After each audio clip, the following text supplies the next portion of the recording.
Hello everyone and welcome back to Learning English Pro. My name is Ger, your online tutor and guide. Today we're focusing on medical vocabulary essential for the Occupational English Test or OET exam. Whether you're a nurse, doctor or other healthcare professional, having a strong grasp on these terms will help you communicate effectively and succeed in your test. Stay tuned after this lesson for even more medical English vocabulary and phrases with my medical English masterclasses. Enjoy hours of learning essential English for the healthcare industry. Now let's get back to our lesson on essential vocabulary for the Occupational English Test. In this lesson, you will learn the pronunciation and definition for each word or term. Then we will put our English conversational skills to the test with an English phrase and learning additional information about the term along with keywords to use with it. And all this information is available in the video description if you wish to follow along or revise after the lesson. This is Learning English Like a Pro with Learning English Pro. Let's get started. Our first term is anamnesis. Repeat after me. Anamnesis. This word means a patient's account of their medical history. Let's take a look at our first example phrase. The doctor took a thorough anamnesis before diagnosing the patient. Anamnesis involves asking the patient about previous illnesses, surgeries, allergies, medications, and family history. This comprehensive history helps the healthcare professional understand the context of the patient's current condition. Our next term is prognosis. Prognosis. A prognosis is the likely course of a disease or ailment. The prognosis for recovery is good with early treatment. A prognosis may include expected recovery time, potential complications, and overall chances of recovery. It's based on statistical data, clinical experience, and individual patient factors. Etiology. Repeat after me. Etiology. The definition of etiology is the cause or origin of a disease. Let's take a look at our conversation phrase example. The etiology of the patient's symptoms was determined to be bacterial. Understanding etiology is crucial for effective treatment. Diseases can have multiple etiologies, including genetic, infectious, environmental, and lifestyle factors. Up next, we have acute. Repeat after me. Acute. If a symptom is described as acute, it is a condition with a rapid onset and a short course. She was admitted to the hospital with acute appendicitis. Acute conditions often require immediate medical attention. Examples include acute myocardial infarction, acute bronchitis, and acute pancreatitis. Chronic. Chronic. In a medical context, if something is chronic, it is a long-developing syndrome or condition. Chronic asthma can be managed with proper medication. Chronic conditions persist over a long period, often for life. They can be managed but usually not cured. Examples include diabetes, chronic obstructive pulmonary disease, and hypertension. Our next term is remission. Repeat after me. Remission. Remission is defined as a period during which symptoms of a disease are reduced or disappear. Let's take a look at our example phrase. The patient's cancer is in remission following chemotherapy. Remission can be partial or complete. During complete remission, no signs of the disease are detectable, but it does not necessarily mean the disease is cured. Exacerbation. Exacerbation. This term means a worsening or flare-up of symptoms. The patient experienced an exacerbation of their asthma due to the cold weather. Exacerbations often require adjustments in treatment. Triggers can include infections, allergens, and changes in weather or medication. Let's move on to palliative care. Repeat after me. Palliative care. This is specialized medical care focused on providing relief from the symptoms and stress of a serious illness. Palliative care improved the quality of life for the patient with terminal cancer. Palliative care aims to improve quality of life for both the patient and the family. It can be provided alongside curative treatment.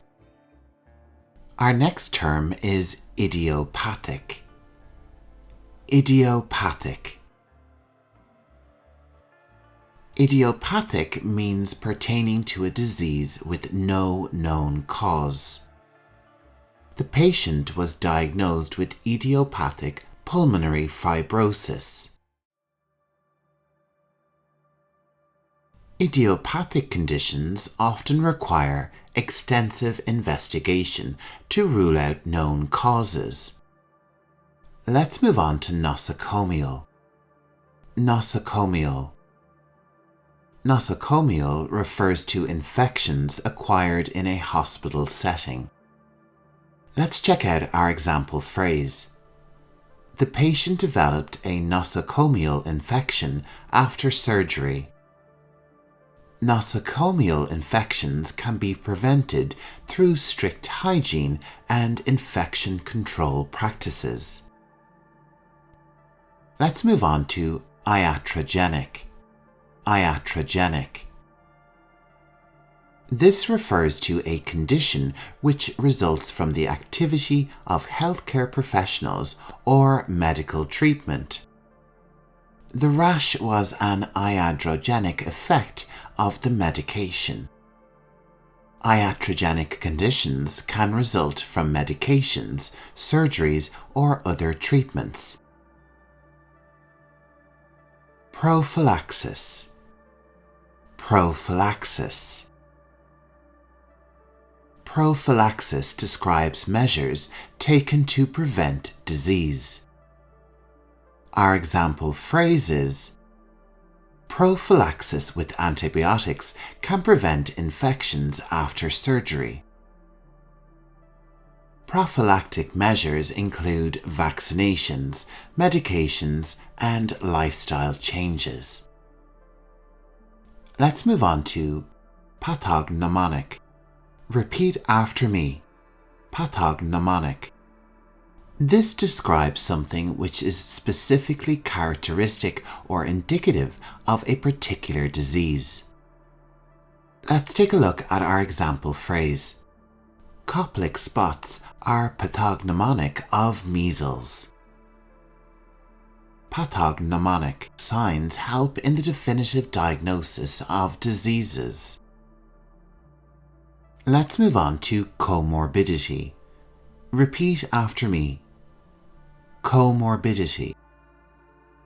This describes the presence of one or more additional conditions co-occurring with a primary condition. Let's use it in an example phrase.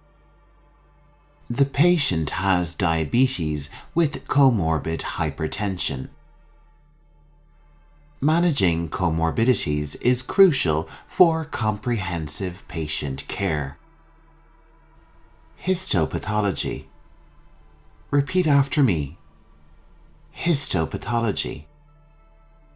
Histopathology is the microscopic examination of tissue in order to study the manifestations of disease. The histopathology report confirmed the presence of malignancy. Histopathology is essential for diagnosing various cancers and other diseases.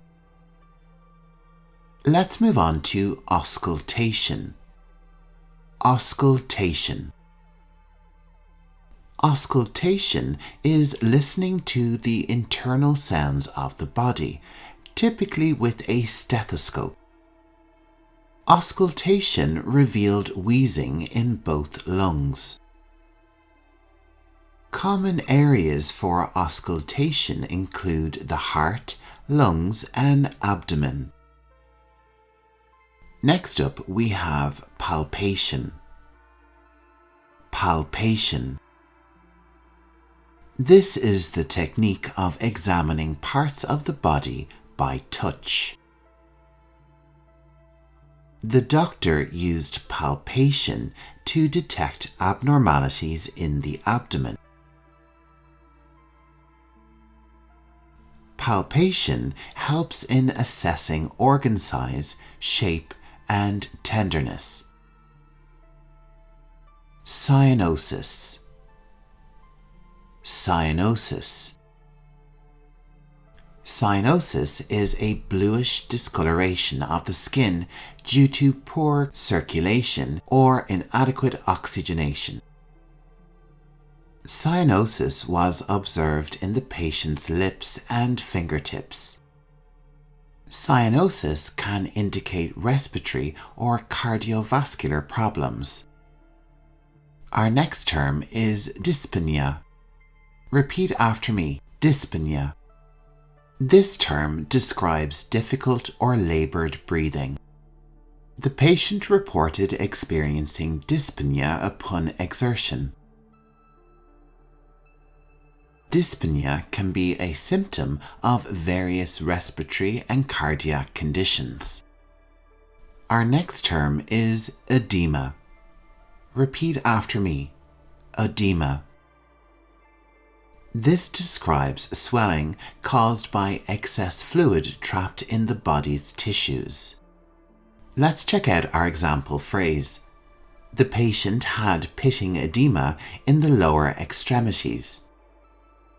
Edema can result from heart failure, kidney disease, or liver disease. Let's move on to hypoglycemia. Hypoglycemia.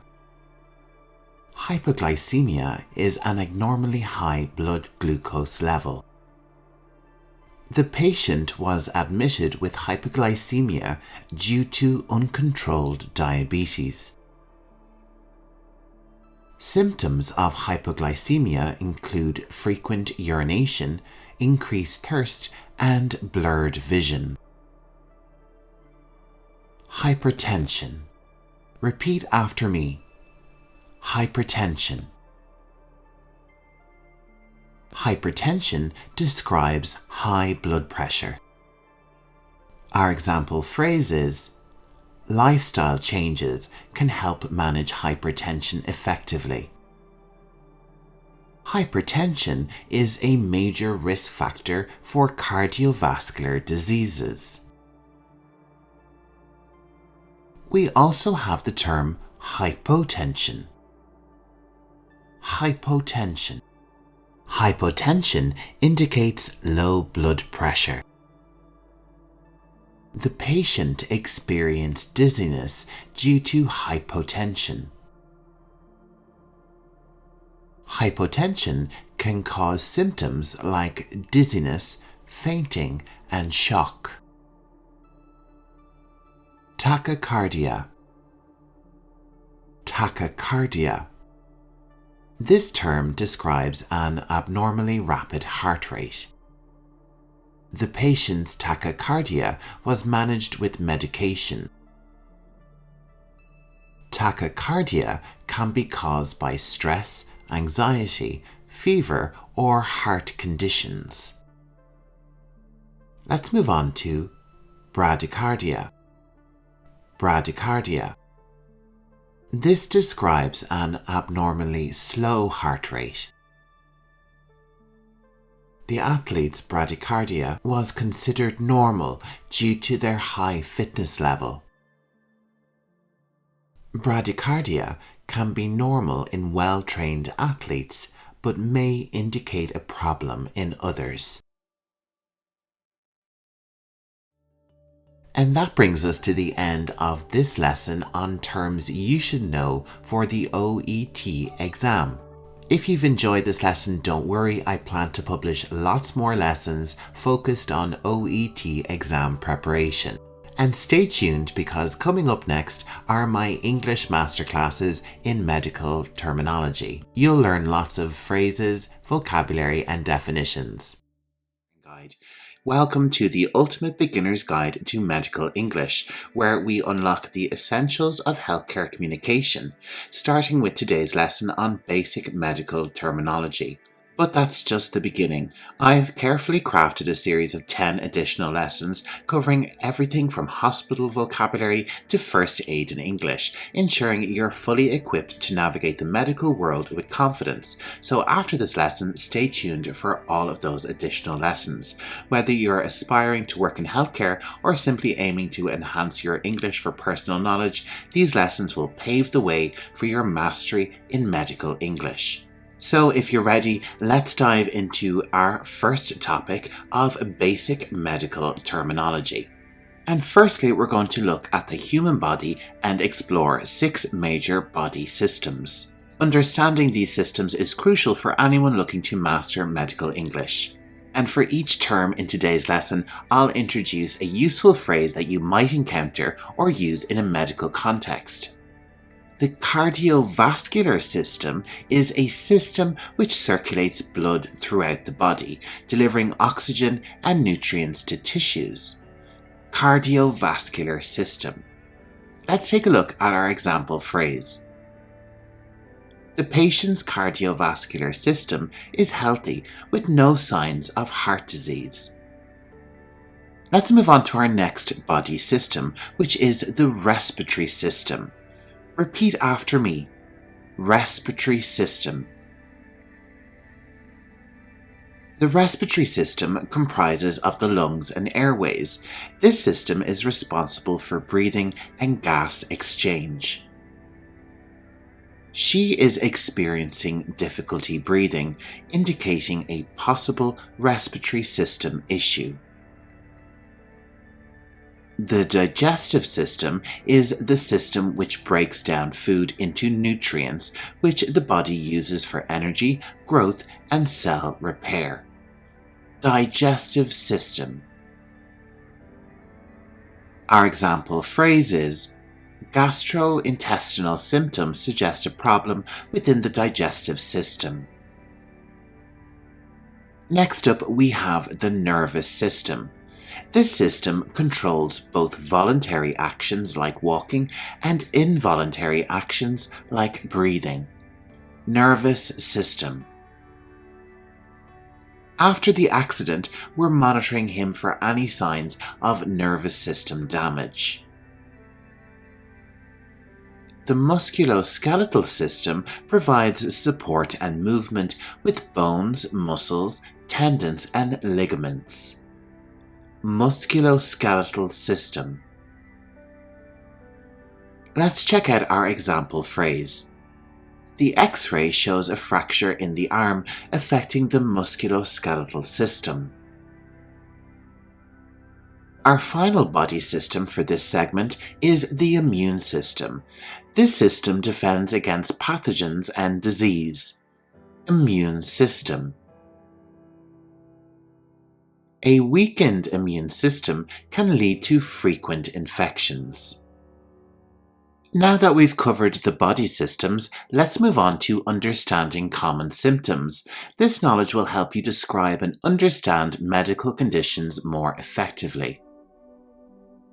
A fever is an elevated body temperature, typically a sign of infection or illness. Fever. Our example sentence is, Gemma has had a fever for the past few hours. Let's move on to nausea. Repeat after me. Nausea. This is a feeling of unease in the stomach that often comes before vomiting. She started to feel some nausea this morning. Let's move on to headache. A headache is pain or discomfort in the head, scalp, or neck, ranging from mild to severe. Vincent started to get a headache this morning in the library. Our next symptom is dizziness. Dizziness. This is a sensation of spinning or losing one's balance, often linked to inner ear issues or low blood pressure. Let's check out our example phrase. Ming lay down as she was experiencing some dizziness. Fatigue is an overwhelming sense of tiredness or lack of energy, not relieved by rest or sleep. Fatigue. Kate has suffered with extreme fatigue since she had a virus. Next up, we have cough. Repeat after me. Cough. A cough is where we expel air from the lungs with a sudden sharp sound. One of the symptoms Edward had was a bad cough. Navigating the medical world involves interacting with various healthcare professionals, and each plays a unique role in ensuring your health and well-being. Let's explore some of these professions, providing a brief definition and useful phrase for each. First up is a GP or a general practitioner. This is a medical doctor who can diagnose and treat a wide range of common illnesses and health issues. Let's check out our example phrase. You should see a general practitioner if you're experiencing unexplained symptoms like persistent headaches or fatigue. Our next healthcare professional is a nurse. Nurses provide care and support to patients in various settings, assisting with medical procedures and patient education. The nurse will take your vital signs and update your health records before you see the doctor. A pharmacist is an expert in medication. They are responsible for dispensing prescriptions and advising on their safe use. Ask your pharmacist if this medication has any potential interactions with what you're currently taking. A surgeon is a doctor who can perform operations to treat diseases, injuries, or deformities. Let's check out our phrase. The surgeon explained the risks and benefits of the procedure during the consultation. There are lots of types of healthcare professionals. Let's cover one more. A dermatologist. Dermatologists specialize in treating conditions relating to skin, hair, and nails. For persistent skin rashes or acne, you should consult a dermatologist for specialized care. Armed with knowledge about healthcare professionals, it's time to tackle what comes next, treatments and procedures. We're diving into essentials that keep the medical world turning. A prescription is a doctor's order for the preparation and administration of a drug or device for a patient. Our example phrase is, this prescription should help alleviate your symptoms within a few days. Our next medical treatment is a vaccination. This is the administration of a vaccine to help the immune system develop protection from a disease. Vaccinations are crucial for preventing infectious diseases. A surgery is a medical procedure involving an incision with instruments performed to repair damage or arrest disease in a living body. The surgery is scheduled to remove the benign tumor.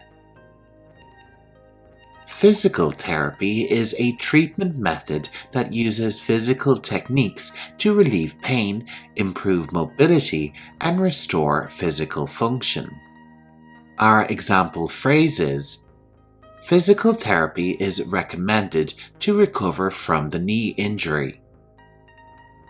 Chemotherapy is the use of chemical substances, especially drugs, to treat diseases like cancer by killing or stopping the growth of cancerous cells. Chemotherapy is a common treatment for various types of cancer. A biopsy is the removal of cells or tissues for examination under a microscope to check for illness or disease. A biopsy will be performed to examine the tissue for signs of disease. It's really essential to be prepared for unexpected situations. Moving forward, we're about to explore emergency phrases that are crucial in urgent healthcare settings. Let's get ready to learn how to express urgent medical needs clearly and concisely. I need an ambulance. We would use this phrase in a life-threatening situation that requires immediate medical attention. I need an ambulance. It's an emergency. He's having trouble breathing. This phrase alerts medical personnel to the urgency and nature of the medical crisis. It's an emergency. He's having trouble breathing. I'm allergic to penicillin. It's vital to communicate allergies to avoid adverse reactions in emergency treatment. I'm allergic to penicillin. She's unconscious. This phrase indicates a serious condition requiring urgent medical evaluation. She's unconscious. There's been an accident. You can use this phrase to report incidents requiring emergency medical services. There's been an accident. I think it's a heart attack. This phrase describes symptoms that suggest a heart attack, prompting immediate action. I think it's a heart attack. And that brings this lesson on basic medical terminology to a close, but don't go anywhere. Coming right up is a lesson on hospital vocabulary.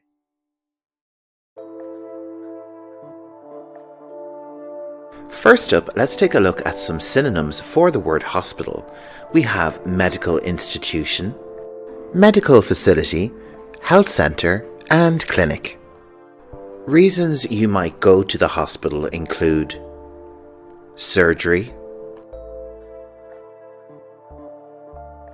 therapy. You may need to go for testing or an examination. Maybe you need a consultation. A consultation is meeting with an expert, like a specialist medical doctor, in order to seek advice and receive evaluation. If you are a regular patient, you might be going for a checkup. A checkup is an appointment where a disease or illness is monitored. Maybe you are visiting someone in a hospital. In that case, you are called a visitor.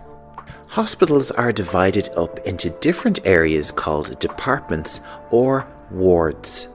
If you need to find where you're going, you can always ask for help at the help desk or reception. In every ward or department, there will be a nurse's desk where you can seek further information. A lot of people will arrive in hospital because of an emergency. This is a serious, unexpected, and often dangerous situation requiring immediate medical action. And if you have a medical emergency, it's very likely that an ambulance will come to collect you and bring you to the hospital. The person on the ambulance team who initially evaluates you and checks your health is called a paramedic. And if it is required, you'll be put on a stretcher. This is a mobile bed that is used to carry patients to and from an ambulance. Next up, you are on your way to the emergency room. This is what is called in America, and sometimes it's abbreviated to ER. In other countries, it might be referred to as the emergency department or accident and emergency. Short for accident and emergency is A&E. And when you are being treated in the hospital, you are called a patient. If your treatment involves you staying in hospital, you are called an inpatient. And if you stay at home while receiving your treatment, you are an outpatient. And as an outpatient, usually you would come into the hospital by appointment for your treatment. As a newly arrived patient, you will be subject to an assessment or an examination, and this will be done by a doctor. If you want to learn different types of doctor, check out my vocabulary which covers this topic. The link is on screen and in the description below. A tool which you'll always see a doctor carrying is the stethoscope. This is primarily used to listen to a patient's heartbeat. Doctors are also known for wearing a white coat, and it is not unusual for them to be referred to as a white coat. They can often be seen wearing scrubs. These are blue or green pajama-like clothing that is worn for protection or during surgery. And during surgery, a doctor can be seen wearing a surgical gown, a face mask, protective goggles, and gloves. A very important employee of the hospital is a nurse. If you'd like to learn more words relating to nursing, check out my video on healthcare vocabulary. Nurses provide care to patients, and a big part of their job is managing the patient chart or patient file. Nurses are known for working very hard and doing lots of different tasks, some of which include taking your blood pressure and your body temperature. And more often than not, it will be a nurse who dispenses your medication to you. Synonyms of medication include medicine or drugs. Let's take a moment to look at the different ways medicine is given to you. One method uses a syringe. This is called injection. Medication can be taken orally with pills. Medication can also be given with an IV drip. This is short for intravenous drip. Common types of medication include painkillers, antibiotics, antiviral drugs, or steroids. In the hospital, you may receive a prescription from your doctor for medication. This is a signed document which you can bring to the pharmacy, and they will provide you with your medication. Next up for our hospital vocabulary, let's look at different types of scans. A scan is a testing method, and these include X-ray, along with MRI, which stands for magnetic resonance imaging. There is also the CT scan. CT stands for computerized topography. There is also the ultrasound, which is commonly used during pregnancy. Another common type of test in the hospital is a blood test. Sometimes it'll be referred to as a blood screening. For some conditions, it may be necessary to stay in hospital for a prolonged period. Sometimes this is done for observation or monitoring. Doctors do this to see how you are recovering or how your condition is progressing. If your condition is very serious, you may need to stay in the intensive care unit. And if you are having difficulty breathing, you may be put on oxygen. For some people, staying in hospital involves having surgery. This can be done for diagnosis, for biopsy, or perhaps for removal or repositioning if something is where it shouldn't be. Or perhaps it's to redirect something like blood flow. And of course, we must consider transplants. There are many other reasons for surgery. Can you think of any more? Let me know in the comments. After surgery, it's very common to get bandaging, and this is done, of course, with bandages. These can also be used for things like sprains or small cuts and abrasions. However, if you break or fracture a bone, you may need a plaster cast. This is done to reset the bone. It can simply be referred to as a cast. I got a cast on my broken arm. If you've broken a leg or have difficulty walking, you may need crutches. For someone who needs additional support while walking, they can use a Zimmer frame. This can also be called a walker. If you are unable to walk, you will need a wheelchair. A wheelchair is also commonly used to transport all patients throughout the hospital. A common reason for women to go to hospital is to give birth. This is often done in the maternity or labour ward. Generally in big cities, there will be a maternity hospital. This type of hospital only takes care of women and their babies. Doctors may also keep you in hospital for convalescence. This means for rest and recovery. This is common after a surgery or after suffering from a serious illness or condition. And when you're ready to leave hospital, the doctor and hospital will discharge you. This is the word we use to describe when the hospital or doctor has given official authorization to release you from medical care and to return to your home.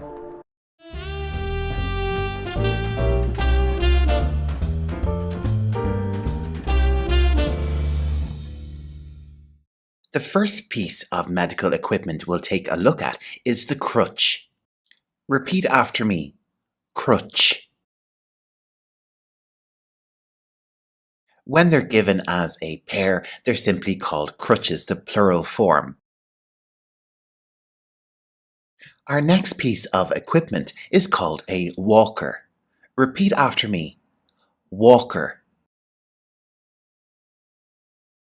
This is typically given to older people who may have mobility issues. And we also have the wheelchair. Repeat after me. Wheelchair. Next up, we have plaster cast. Plaster cast. This can also be referred to as plaster of Paris. Plaster of Paris. More advanced versions of a plaster cast would be called a synthetic cast. Synthetic cast. We also have the splint. Repeat after me. Splint. A splint involves a rigid material supporting and immobilizing a broken bone when it has been set. Common types of splint are the leg splint and finger splint. Similar to a splint, we have a support. Something like a wrist support can help with a fracture or a broken bone when it is healing. For a broken or injured foot, a support boot is often used. This can also be referred to as a brace boot. And next up, we have a brace itself, which is like a bigger version of a splint. Brace. A common version of the brace is the leg brace, but there's also lots more, such as the neck brace as shown on screen, but you can also see sometimes a back brace or even a body brace. A similar device which is used for a broken arm is called a sling. Repeat after me. Sling. Let's move on to our next piece of equipment, which is bandage. Repeat after me. Bandage. There are lots of different types of bandage. This one is called a compression bandage, or sometimes it's called an elastic bandage. Next up, we have dressing. Repeat after me. Dressing. This is a sterile bandage which is applied directly onto a wound. Another type of bandage is called medical gauze. Medical gauze. This is the thin, transparent fabric which is often used along with bandages. We also have adhesive tape and cotton wool. These can be found in lots of other settings than a medical practice. Adhesive tape and cotton wool. A common type of bandage found in the home is referred to as a Band-Aid in American English, that's a trademark by the way, and as a plaster in UK English. A more general term for it would be an adhesive bandage. Lots of these types of bandages and gauzes can be found in a first aid kit. This can be a piece of medical equipment that can be found in lots of different workplaces and is useful in case of an emergency or an accident. This small medical tool is known as a swab. Repeat after me. Swab. And this is a stethoscope. Let's try it one more time. Stethoscope. For measuring a patient's temperature, we use a thermometer. Thermometer. Another test we can do for a patient is a blood test. Blood test. This is done with a syringe. Repeat after me. Syringe. It is tempting to say syringe, but it's syringe. And this part of the syringe is known as the needle. Needle. Something which is commonly found in lots of different medical settings is a vial. Repeat after me. Vial. And similar to a vial, we have a test tube. Test tube. Moving along, our next piece of equipment is called a blood pressure cuff. Blood pressure cuff. Our next piece of equipment can be known as telemetry pads or ECG electrodes. These are used to monitor important functions in a patient's body. If you've ever broken a bone, you will have had an X-ray.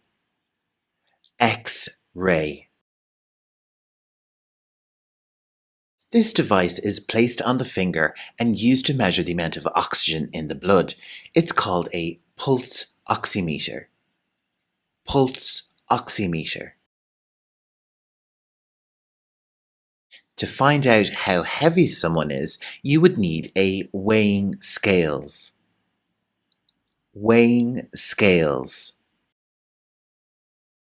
Our next device is used to look at the ear and eardrum. The otoscope. Repeat after me. Otoscope. Let's move along to some more smaller tools, like the tweezers. Repeat after me. Tweezers. We also have the scalpel. Repeat after me. Scalpel. Next up, we have some scissors. Now, there's lots of different types of scissors in the medical world, but generally we can refer to them as medical scissors or surgical scissors. To provide oxygen to a patient, we use an oxygen mask. Oxygen mask. To help a patient breathe, we use a piece of equipment called a ventilator. Ventilator. And when a patient is not breathing on their own, a resuscitator can be used to help them breathe once more. Resuscitator. The type of hospital bed which moves on wheels is called a gurney. Repeat after me. Gurney. The type of bed which is used by an ambulance is sometimes referred to as a stretcher. Stretcher. Next up, we have the magnifier. Magnifier. And to help see even closer, we have a microscope. Microscope. And with some examinations, a doctor may use something like a telescope to look inside your body. Telescope. Our next device helps get medication into the lungs. Inhaler. Repeat after me. Inhaler. And the IV drip helps get medication into your bloodstream. IV, of course, stands for intravenous. Something which is commonly connected to an IV drip is a saline bag. Repeat after me. Saline bag. A blood bag is another container which is sometimes connected to an IV drip. Blood bag. The blue, green and sometimes pink outfits worn by medical personnel are known as scrubs. Scrubs.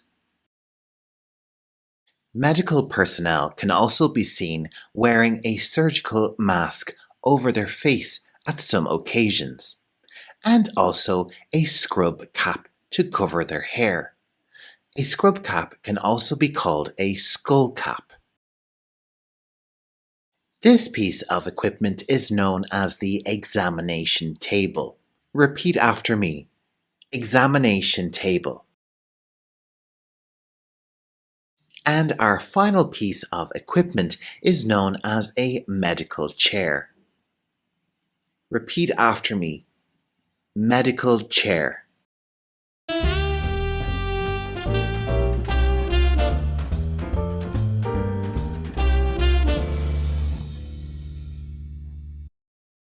In this video, we will be exploring lots more English vocabulary and terms relating to healthcare and medicine.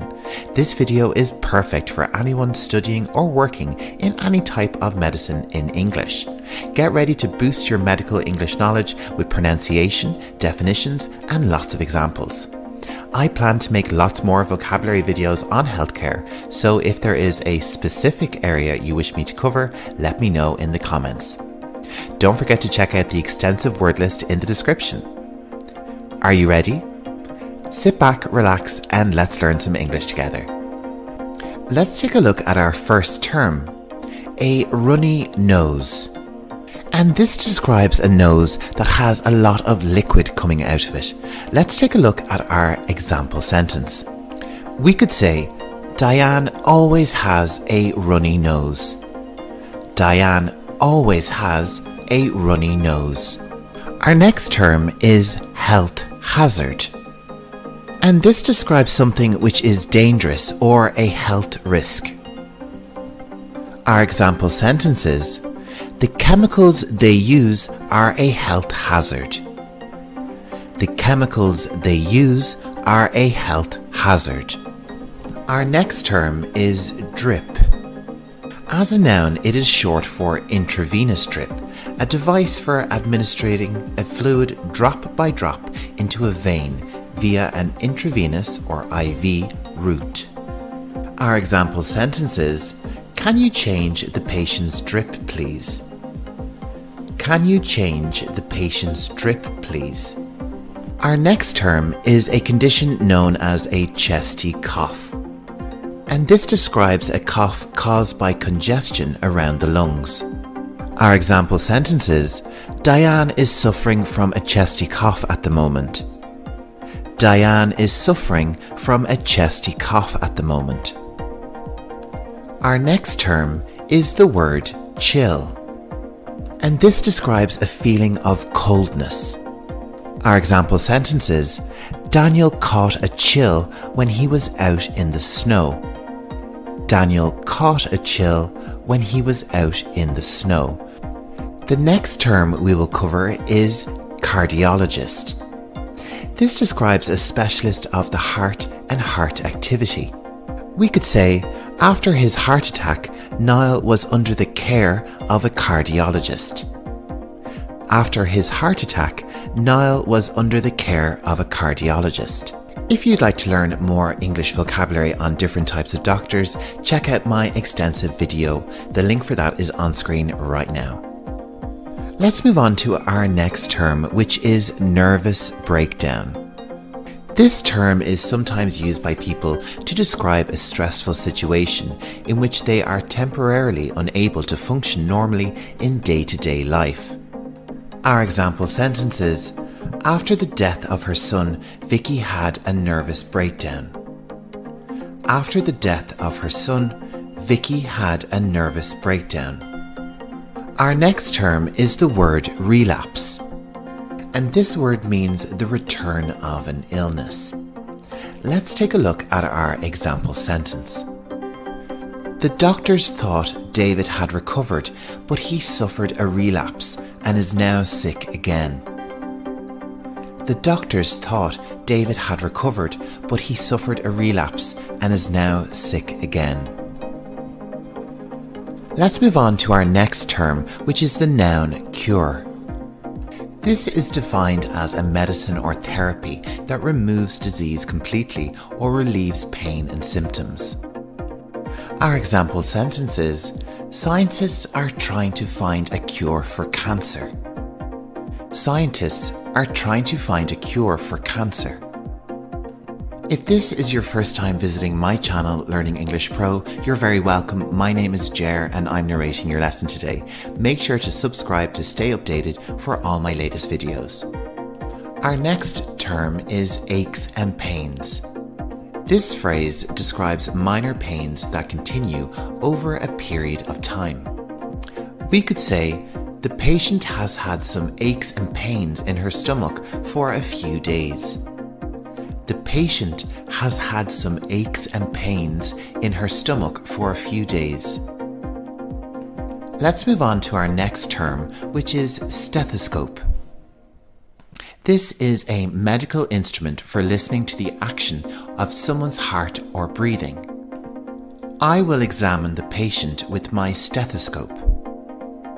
I will examine the patient with my stethoscope. Our next term is ambulatory. This describes something relating to or adapted for walking. Our example sentence is: his treatment is focused on his ambulatory function. His treatment is focused on his ambulatory function. Our next term is NHS. This acronym stands for National Health Service, the famous publicly funded British healthcare system which was founded in 1948. Our example sentence is: the NHS is having difficulty recruiting staff since Brexit. The NHS is having difficulty recruiting staff since Brexit.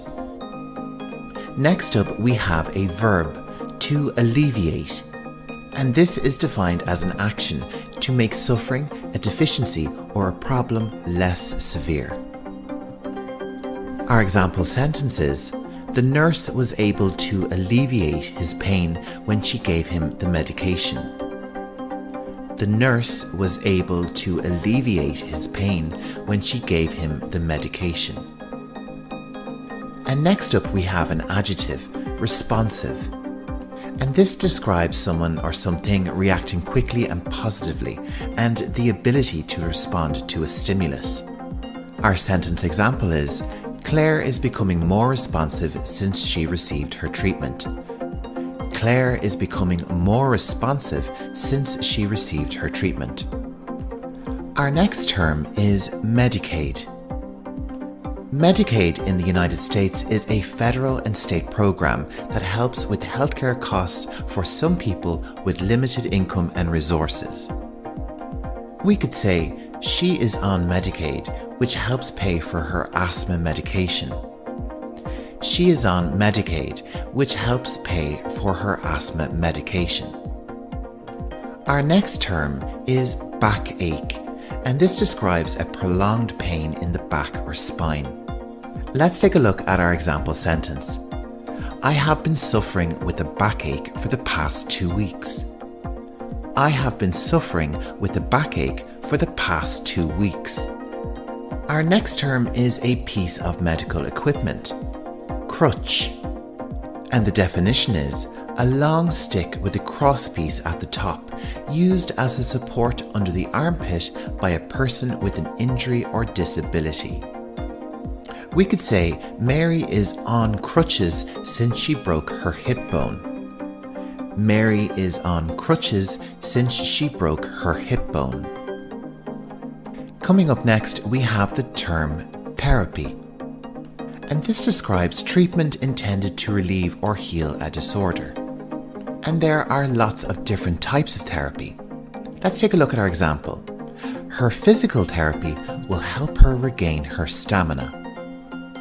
Her physical therapy will help her regain her stamina. And our final term is a phrase, as fit as a fiddle. And this is a phrase meaning in good physical condition, to be very healthy and strong. Our example sentence is, my grandfather recovered from his illness and is now as fit as a fiddle. My grandfather recovered from his illness and is now as fit as a fiddle.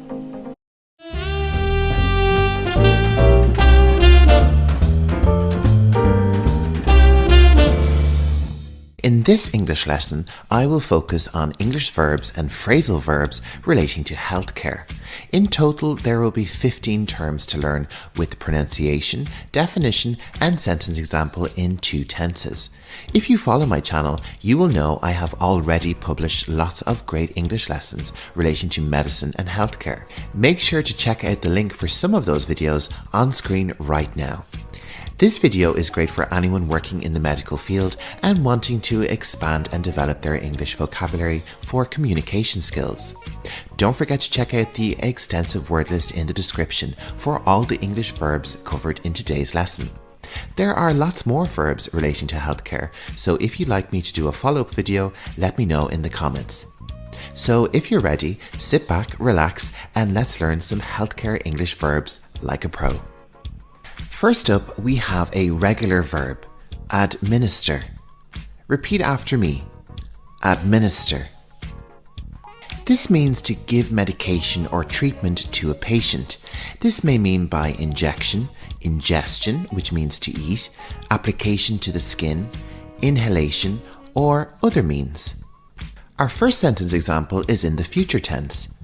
I will administer the painkiller to the patient by injection. Our next sentence is in the past tense. I administered the treatment to the patient this morning. Moving on, our next term is a phrasal verb, care for. Care for.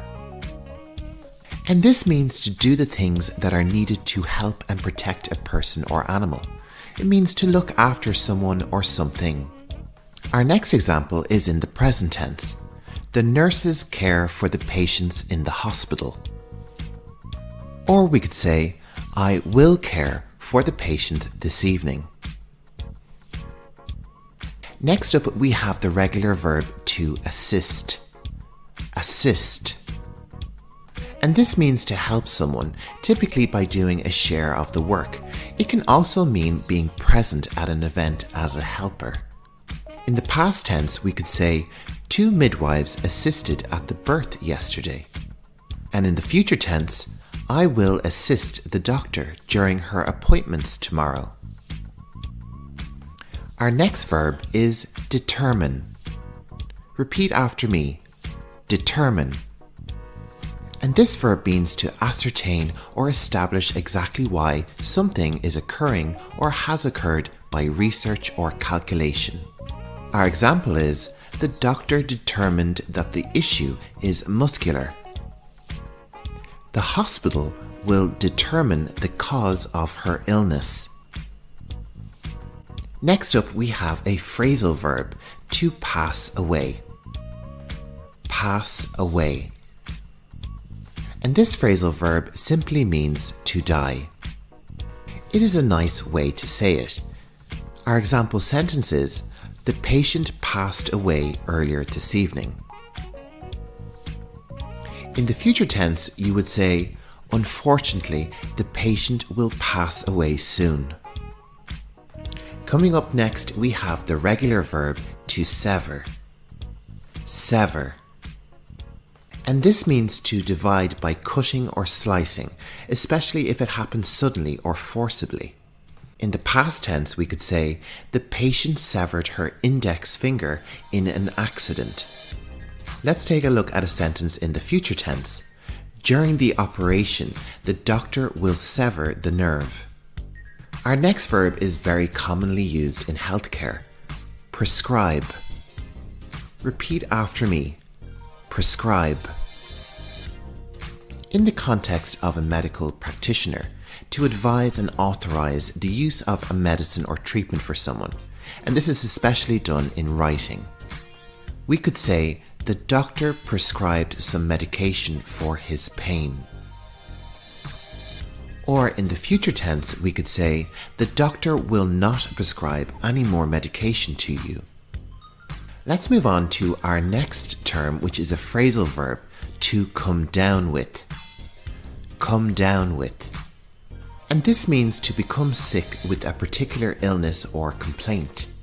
In the present continuous, we could say, I am coming down with the case of the flu. And in the past tense, we could say, all the patients came down with a bad cold. If this is the first time you're visiting my channel, Learning English Pro, you're very welcome. My name is Jer and I'm narrating your lesson today. Make sure to subscribe to stay updated on all my latest videos. Let's get back to our verbs, and next up we have suture. Repeat after me. Suture. And this means to stitch up a wound or incision with stitches.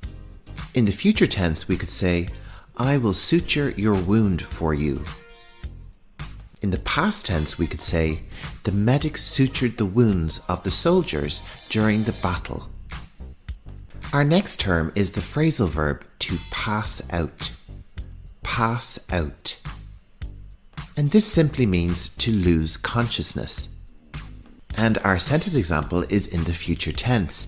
She will pass out if she sees the injection needle. And in the past tense, our sentence example is, after a few minutes, the patient passed out. The opposite of pass out is another phrasal verb, to come to. Come to. And the definition is to recover consciousness. We could say in the past tense, the patient came to after the surgery and was okay. In the future tense, we could say, she will come to in a few minutes. Let's get back to a regular verb with inject. Inject. And this means to introduce a liquid, especially a drug or vaccine, into the body with a syringe. We could say, the nurse injected the painkiller and I began to feel better. Or in the future tense, we could say, he will inject the medicine into the patient's vein. Next up, we have a phrasal verb, to fight off. Fight off. And this means to defend oneself against someone or something by fighting or struggling. So you would fight off an illness or a disease. You could say, the patient has fought off the infection very well. Our next example is, we hope she will fight off the virus in her stomach. Moving on, our next term is the regular verb to massage. Massage. And this means to rub or knead a person or part of the body with the hands. In the past tense, we could say, the patient massaged their head with the ointment. Or in the future tense, we could say, the nurse will massage the patient's shoulders. Next up, we have the regular verb to ache. Ache. And this means to suffer from a continuous dull pain. Our sentence example is, the patient said that her leg aches badly. Or we could say, My back will ache tomorrow if I lift those boxes.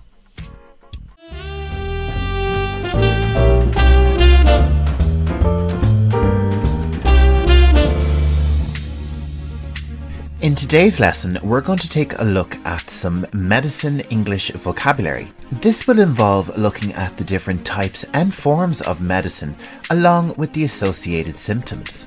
Let's take a look at our lesson plan. You'll learn lots of important vocabulary, along with perfect pronunciation, and lots of context and information, so you'll really get to know the vocabulary very well. I don't know about you, but I'm ready to start this lesson, so grab a pen and paper, sit back, relax, and let's learn some English on medicine together. First up, we're going to explore symptoms in a question format and have a look at the associated medication that is used as treatment for these symptoms. Our first question is, do you have an infection? Do you have an infection?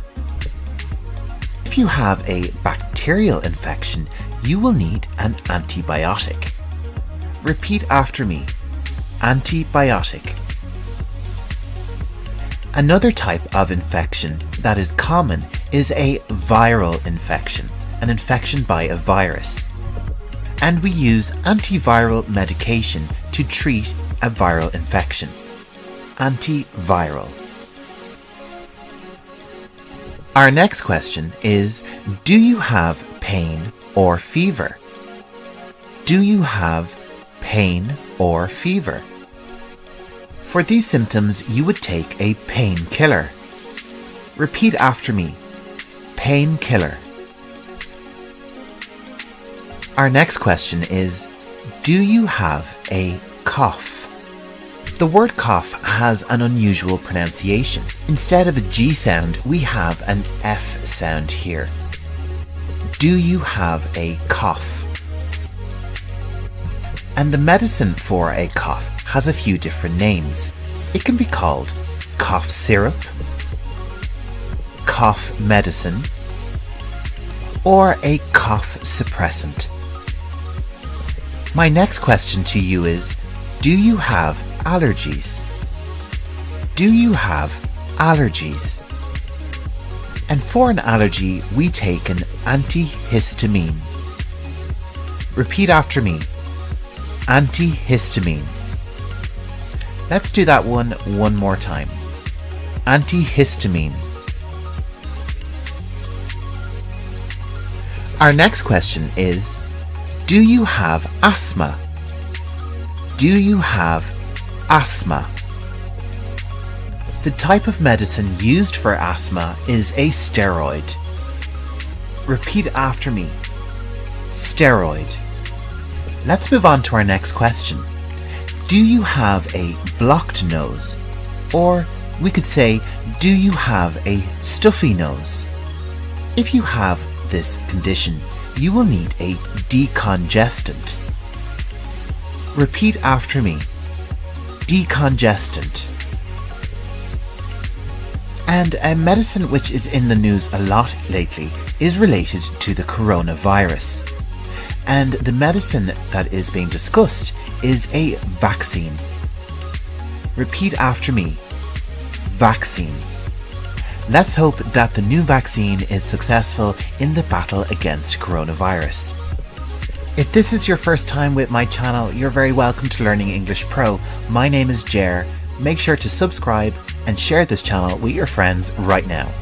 I have tons of really useful vocabulary lessons on my channel. Click the link on screen now to bring you to a selection of those, and enjoy!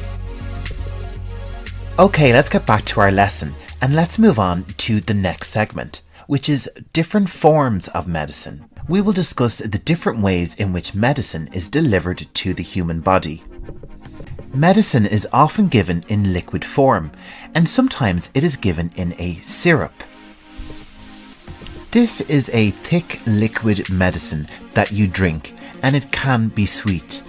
This type of thick liquid medicine is common for symptoms in children, coughs and colds, or for adults with stomach problems. Sometimes liquid medicine needs to be given directly into the body, like into the bloodstream or into muscle. This medicine is usually given through an injection with a syringe. Liquids can also be given directly into the body by intravenous therapy. This is regularly used in hospitals to deliver medicine to patients, and the device used is simply called an IV. Medicine can also be given in tablet or pill form. Lots of different types of medication can be given in this form, and this medicine is usually round or oval shaped. Another type of tablet you may see is a soluble tablet. These tablets can be dissolved in water. The resulting mixture is then drank to cure symptoms. These types of tablets are typically used for painkillers and antacids. The next form of medication we will look at is a capsule. A capsule is a shell which contains medicine. Some people will also call these tablets or pills, and the capsule dissolves and is digested when swallowed. The next type of medicine we will look at is a lozenge. A lozenge is a small candy-like medicine that dissolves in your mouth. Lozenges are usually used to help symptoms in the mouth or throat. Our next type of medicine can be called a cream, lotion, or ointment. And this is a thick liquid medicine that is applied to the skin. Our next type of medicine is drops. This type of liquid medicine is usually used for symptoms for the eyes or the ears. The next form of medicine we will have a look at is spray. This type of liquid medicine is usually applied up the nose or onto the skin, depending on the symptoms. The final form of medicine we will have a look at is inhaler. An inhaler is used to deliver vapor medicine to the lungs. It is commonly used by people who suffer from asthma. Up next, we are going to take a look at the difference between these two terms, over-the-counter and prescription drugs. First up, let's take a look at over-the-counter and what that means. Medicine which is over-the-counter can be purchased without consent from a doctor. Depending on the country, this type of medicine can be purchased in drugstores, pharmacies, or even supermarkets.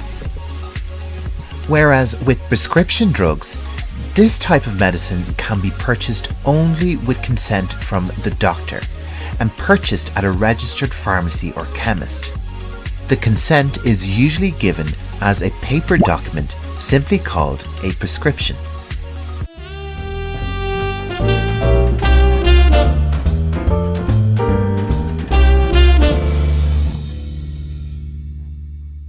In this video, we will dive into the medical field of pediatrics. This is a medical specialty which focuses on the care of children. I will explain this area of medicine to you in simple English with lots of definitions and medical terminology along the way. We will be taking a look at some of the differences between a doctor treating a child and treating an adult and the reasons why this is necessary. Don't forget to check out the extensive word list in the description below and check out my many other English vocabulary videos based on medicine and medical issues. Links for those are on screen right now. Okay, if you're ready, let's get started learning all about pediatrics in English. Let's take a look at our first word in our lesson, which of course is pediatrics. And as you can see on screen, there are 3 different spellings for this. For the duration of this video, we'll be sticking with the first spelling. And let's take a look at the definition. Pediatrics is the branch of medicine that involves the medical care of infants, children, and adolescents or teenagers. In the United States of America, pediatric care is usually available to people until they reach the age of 21. However, in other parts of the world, pediatric care is usually offered until the age of 18. A doctor who specializes in this area is known as a pediatrician. Let's practice this word a few times. Pediatrician. Pediatrician. One more time. Pediatrician. And pediatricians generally work in hospitals and children's hospitals. The oldest traces of pediatric care can be found in ancient India and ancient Greece. But pediatrics as we know it didn't come around till much later. The Swedish physician Niels Rosen von Rosenstein is considered to be the founder of modern pediatrics as a medical speciality. The first generally accepted pediatric hospital is the Hôpital des Enfants Malades, which opened in Paris in June 1802 on the site of a previous orphanage. From its beginning, this famous hospital accepted patients up to the age of 15 years, and it continues to operate as a children's hospital to this day. Okay, let's move on and have a look at the differences between adult and pediatric medicine. And the reason there is a difference is because there is a substantial physiological difference between the body of a child and that of an adult. Let's take a look at a definition of this adjective physiological. This word means anything relating to the branch of biology that deals with the normal functions of living organisms and their parts. And because of children's age, congenital defects, genetic variants, and developmental issues are of greater concern to pediatricians than they often are to adult physicians. Let's take a look at some of these issues in greater detail. Congenital defects can be defined as structural or functional anomalies that occur during pregnancy. These can also be called birth defects, congenital disorders, or congenital malformations. These conditions develop prenatally and may be identified before or at birth or later in life. Genetic variation refers to diversity in gene frequencies. Gene variation can refer to differences between individuals or to differences between populations. Mutation is the ultimate source of genetic variation, but mechanisms such as sexual reproduction and genetic drift contribute to it as well. Developmental issues include delays or abnormal patterns of development in the areas of communication or language, motor skills, problem solving, or social and adaptive behaviour. These concerns are usually based on comparison to children of the same age.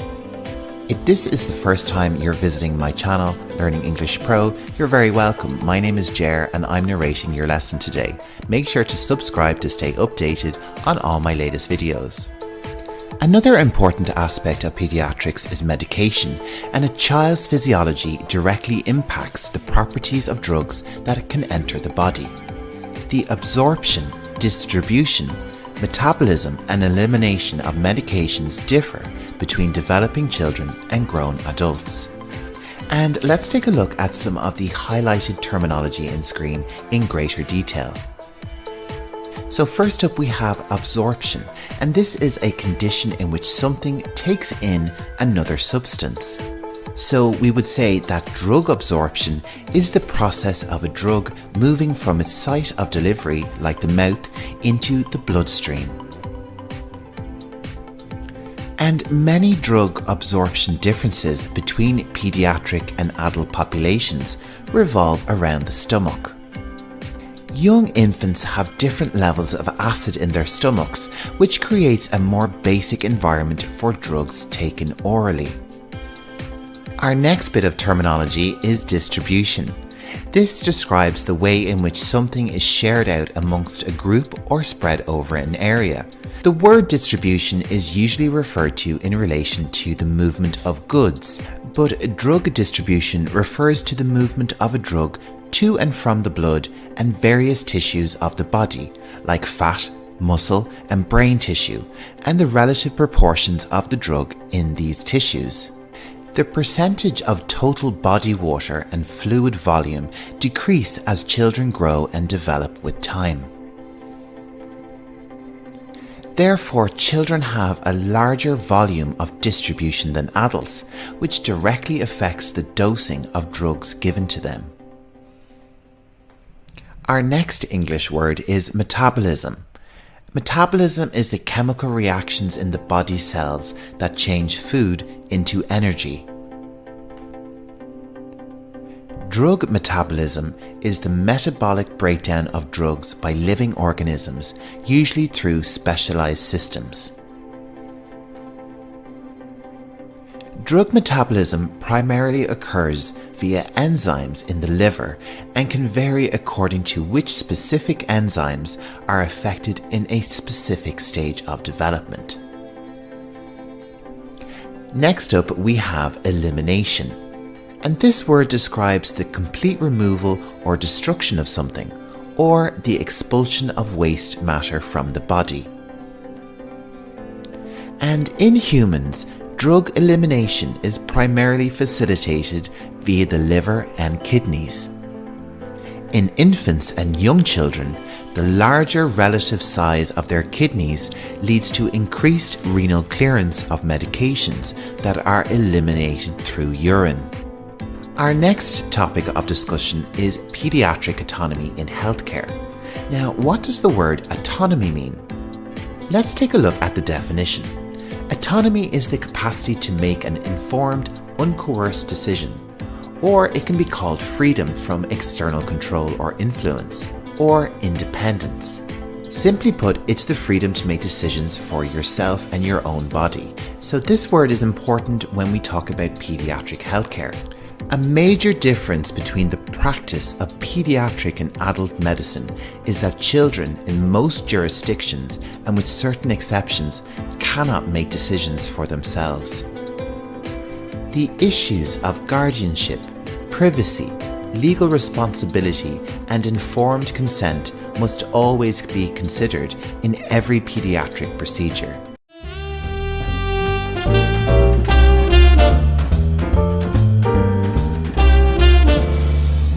Today we will cover vocabulary related to the anatomy, and more specifically, body systems.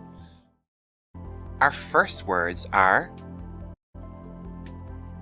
the muscular system. Repeat after me. The muscular system. In the muscular system, we have muscle.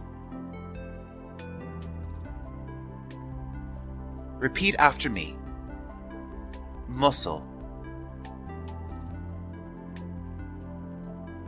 Next up, we have the nervous system.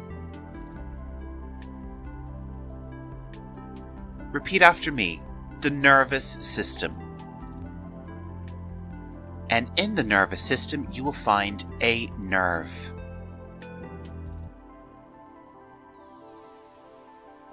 Nerve. Our next system is the circulatory system. The circulatory system. In the circulatory system, you will find an artery, which takes oxygen-rich blood away from the heart. And you will also find a vein. Veins deliver blood which is lower in oxygen back towards the heart. And of course, our next word is blood. Repeat after me. Blood. And within blood, we find red blood cells. Red blood cells, and these of course carry the oxygen around the body. Also in blood, we have white blood cells. White blood cells, and these help fight infection. Next up, we have a special image from an electron microscope of a platelet. Repeat after me. Platelet. And these help heal us when we get cut or have scars. And doing all the work in the circulatory system is the heart. Heart.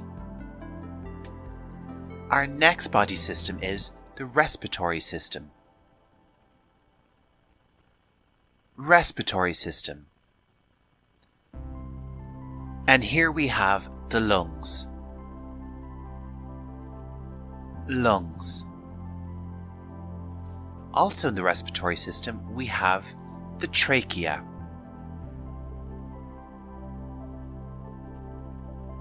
Trachea. Our next body system is the digestive system. The digestive system. And the first part of the digestive system we'll look at is the stomach. Repeat after me. Stomach. This is the large intestine. Large intestine. And here we have the small intestine. Small intestine. And the next part of the digestive system we'll look at is esophagus. Repeat after me. Esophagus. And the last part of the digestive system we'll cover today is the mouth. Mouth.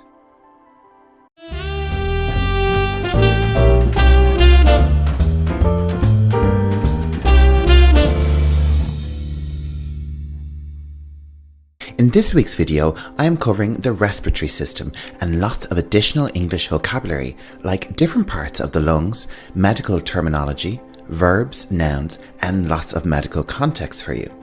I have already published many videos on medical topics, so click the link on screen now to bring you to a selection of those videos. Don't forget to check out the word list in the description below. Okay, if you're ready, let's get started.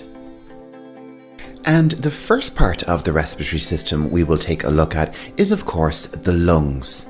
Repeat after me.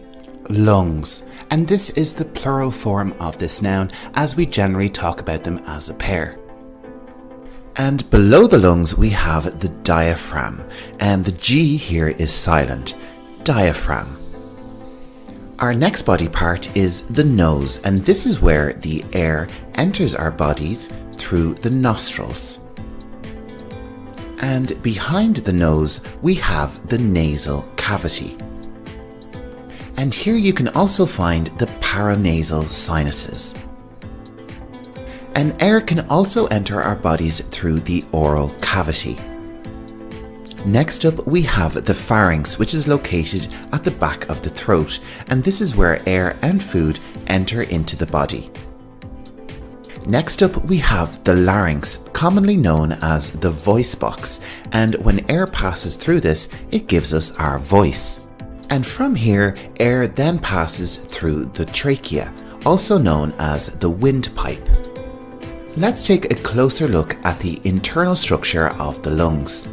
At the carina of trachea, the windpipe branches out into these two separate lungs, the right lung and the left lung.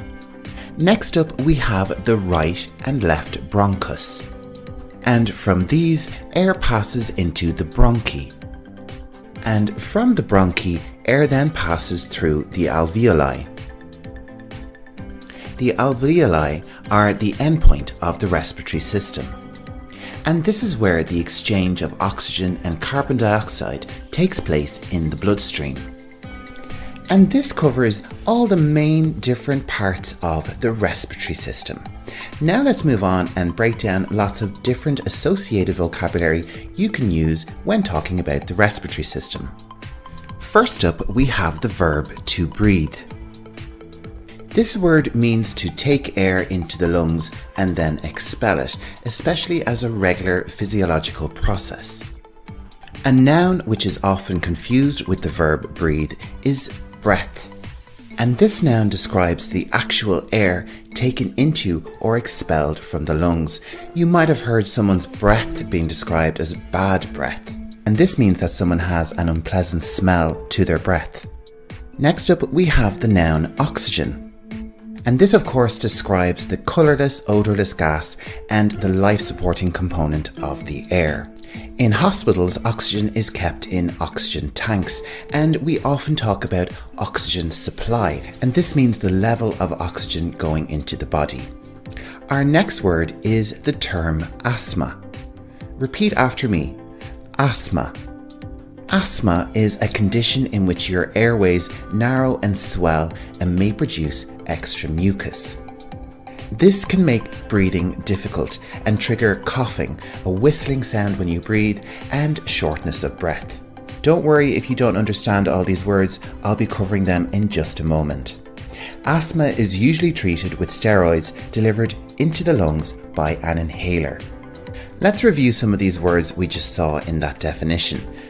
Airways is a noun, and it describes the passage by which air reaches a person's lungs. So it's a synonym of the word trachea or windpipe.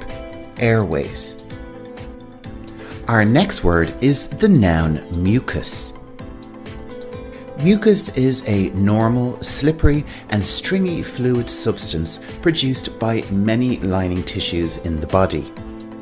We also have the word phlegm, which is a type of mucus produced in the lungs and the lower respiratory tract. Let's take a closer look at the pronunciation of phlegm, and as you can see on screen, the PH is pronounced as an F. And we have a silent G, so this word is quite deceptive. Phlegm. Next up, we have the term shortness of breath. And this means an uncomfortable condition that makes it difficult to fully get air into your lungs. You could say the patient is suffering with a shortness of breath. Next up, we have the noun pulmonologist. Now, what is a pulmonologist? This word describes a physician who specializes in the respiratory system. So if you have a problem with your respiratory system, you go to the doctor called a pulmonologist. If you'd like more vocabulary on different types of doctors, check out my video. The link is on screen for that right now. Our next English word is cough. A cough is a voluntary or involuntary act that clears the throat and breathing passage of foreign particles, microbes, irritants, fluids, and mucus. It is a rapid expulsion of air from the lungs. Coughing can be done deliberately or as part of a reflex. The word cough is both a noun and a verb. A noun sentence example would be, she has a cough. She has a cough. Let's take a look at a verb sentence example. The patient coughed a lot this morning. The patient coughed a lot this morning. Our next word is sneeze. A sneeze is a semi-autonomous, convulsive expulsion of air from the lungs through the nose and mouth, usually caused by foreign particles irritating the nasal membrane. And like the word cough, sneeze is both a noun and a verb. So again, let's have a look at two separate sentence examples. Our noun example is, a sneeze can help clear your nose. A sneeze can help clear your nose. Our verb example is, she sneezed a lot this morning. She sneezed a lot this morning. Let's move on to our next term, which is chest infection. A chest infection is an infection of the lungs or large airways. Some chest infections are mild and clear up on their own, but others can be severe and life-threatening. The main types of chest infection are bronchitis and pneumonia. Most bronchitis cases are caused by viruses, whereas most pneumonia cases are due to bacteria. These infections are usually spread when an infected person coughs or sneezes.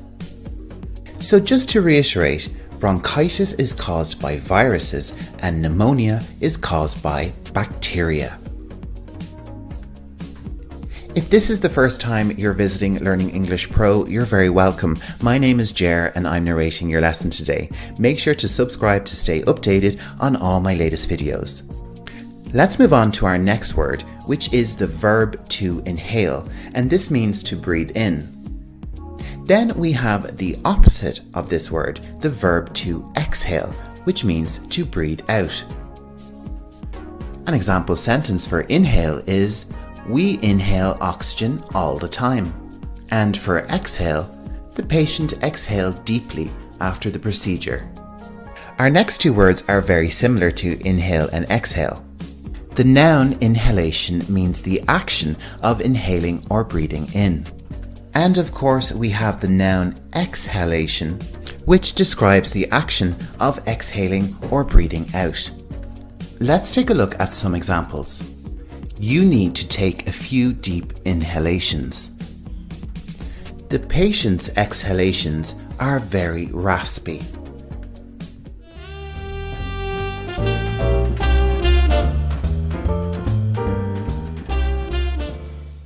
Today's crucial lesson is about first aid English. We'll cover essential phrases you need to know in emergency situations. And all the phrases covered in today's lesson are waiting for you in the video description if you want to follow along or revise. This lesson will be a lifesaver, so let's get started. In an emergency, asking the right questions is vital. Here are some key phrases. Are you okay? Where does it hurt? Can you breathe normally? Practicing these questions can help you assess the situation quickly and efficiently. Next, let's learn how to offer help. Being able to communicate effectively in these moments is crucial. I know first aid. Can I help? Stay calm. Help is on the way. Keep the wound clean and covered. These phrases are essential for providing immediate assistance and reassurance. Sometimes you may need to seek help from others. Here's phrases for what you could say.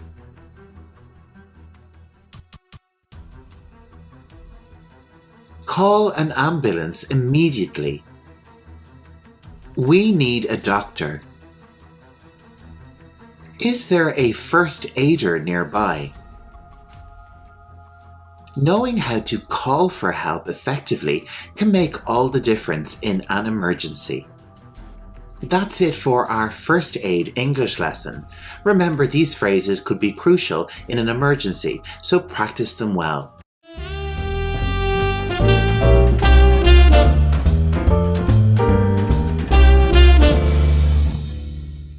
Today we're diving into essential English phrases you might need in a hospital setting. Whether you're traveling, working, or just expanding your vocabulary, this lesson is for you. All the phrases covered in today's lesson are waiting for you in the video description if you want to revise or follow along. Also in the video description is the link to my playlist on medical English, full of lots and lots of useful lessons. So let's get started. First, let's cover greetings and basic questions. In a hospital, you might need to ask for help or directions. Someone might ask you, "How can I help you?" We could respond, "Hello, I am looking for the emergency department." Or we could say, "I need to see a doctor." Or maybe you're visiting someone. "I am visiting my aunt. Could you tell me her room number?" Practice these phrases to feel confident in asking for initial assistance. Let's move on to phrases related to describing symptoms. A doctor or a nurse might ask you, "What are your symptoms?" They could also ask you, "How are you feeling?" "I have a headache." "I feel dizzy." "My stomach hurts." Being clear about your symptoms will help medical professionals understand and assist you better. It's also important to understand common responses from medical staff. You may be asked some of the following things. Please fill out this form. Do you have any allergies? Follow me, please. Knowing these phrases helps you follow instructions and respond appropriately. In emergencies, knowing a few key phrases can be crucial. Call a doctor. It's an emergency. I need help immediately. These phrases are vital for urgent situations, so remember them well. You're very welcome to my exclusive masterclass in medical English. I've merged my 15 most popular and informative English lessons on medical topics into one comprehensive masterclass. From doctor-patient dialogue to the specific jargon of surgeries and pharmaceuticals, this video is a goldmine for anyone eager to master the language of healthcare. I've designed this masterclass to sharpen your skills and deepen your understanding. Join me on this enlightening journey through the world of medical English. So if you're ready, let's get started on our English lesson on diseases and disorders. The first word on our list is asthma. Asthma is a chronic respiratory condition that causes difficulty in breathing due to narrowed airways and increased mucus production. Next up, we have hypertension. Hypertension, also known as high blood pressure, is a condition where the force of blood against artery walls is consistently too high, increasing the risk of heart disease and stroke. Moving on, let's talk about diabetes. Diabetes is a metabolic disorder characterized by high blood sugar levels, often resulting from the body's inability to produce or use insulin effectively. Arthritis is another term on our list. It's used to describe various inflammatory joint diseases that cause pain, stiffness, and swelling. Now let's learn about influenza, or the flu. Influenza is a contagious respiratory illness caused by influenza viruses, presenting symptoms like fever, cough, and body aches. Next word is depression. Depression is a mental health disorder characterized by persistent sadness, loss of interest, and lack of energy. Alzheimer's disease is a progressive neurological disorder that affects memory and cognitive functions, primarily occurring in older individuals. Cancer refers to a group of diseases characterized by the uncontrolled growth and spread of abnormal cells in the body. Another term is obsessive-compulsive disorder, or OCD.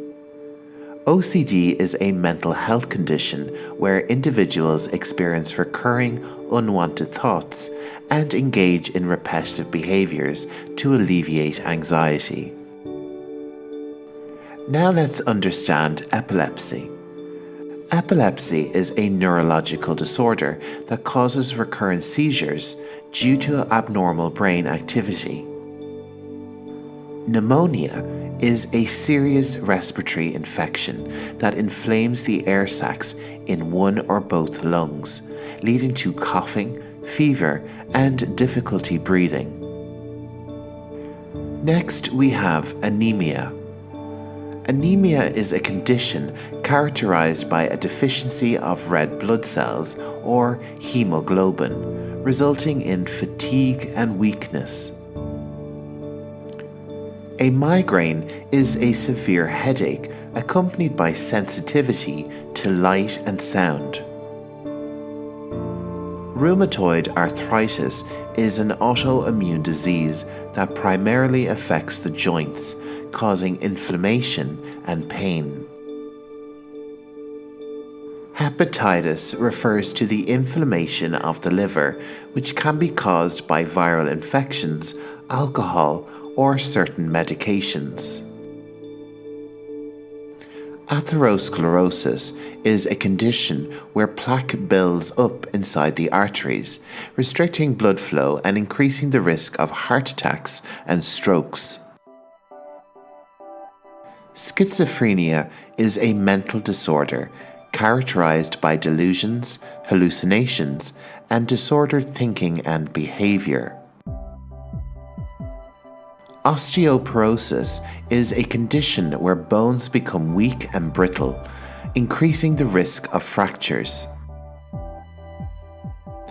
Fibromyalgia is a chronic pain condition characterized by widespread musculoskeletal pain, fatigue, and tenderness in specific areas. Lastly, let's explore gastritis. Gastritis is the inflammation of the stomach lining, often causing stomach pain, nausea, and indigestion. I hope you enjoyed that lesson on diseases and disorders, some really important terminology there. Next up, we're going to move on to a lesson on English phrases you might use at a doctor's appointment. I need to make an appointment with the doctor, please.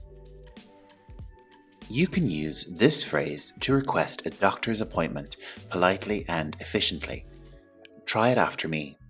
I need to make an appointment with the doctor, please.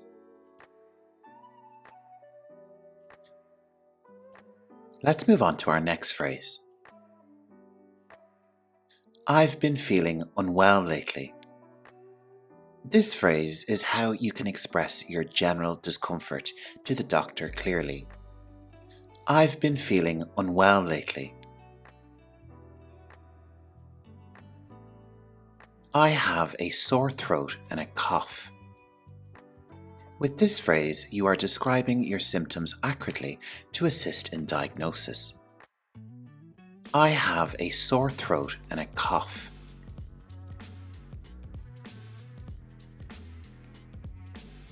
I have a fever.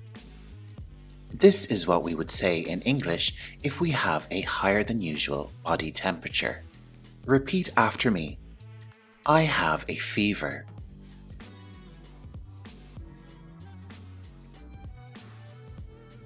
I twisted my ankle and it hurts. This is how we might explain to the doctor the cause of your pain and its location. I twisted my ankle and it hurts.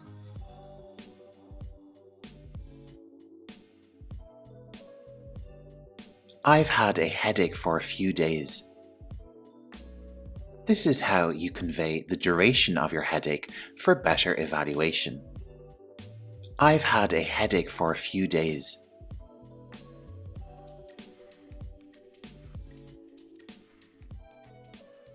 I think I might have the flu. With this phrase, you can express your suspicions about your illness, prompting further investigation. I think I might have the flu. Let's move on to our next phrase. I need a prescription for my medication. This is how you request a prescription if it's necessary for your treatment. I need a prescription for my medication.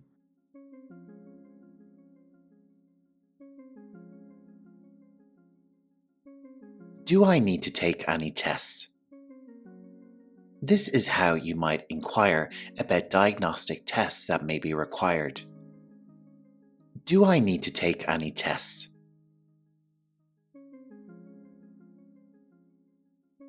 Is there a pharmacy nearby? With this phrase, we are asking about the availability of a nearby pharmacy for your prescription. Is there a pharmacy nearby?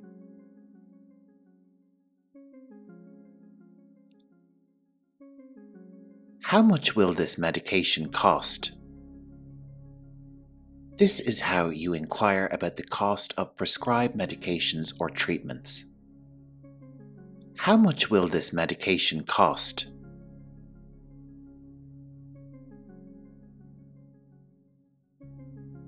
Can you recommend any over-the-counter remedies? When we ask the doctor about over-the-counter remedies, we are asking for recommendations on non-prescription treatments for minor issues. Repeat after me. Can you recommend any over-the-counter remedies?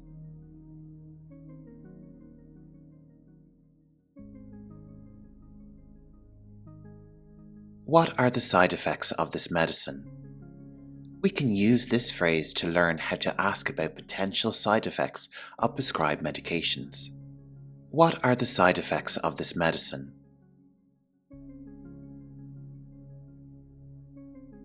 When should I come back for a follow-up appointment? This phrase is for finding out how to schedule a follow-up appointment to monitor your progress. When should I come back for a follow-up appointment?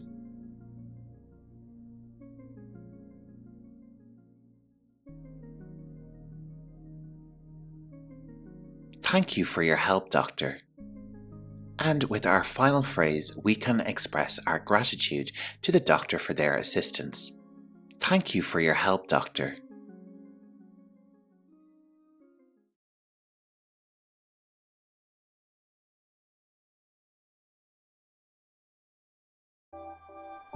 Hello, you're very welcome to this English vocabulary lesson on doctors.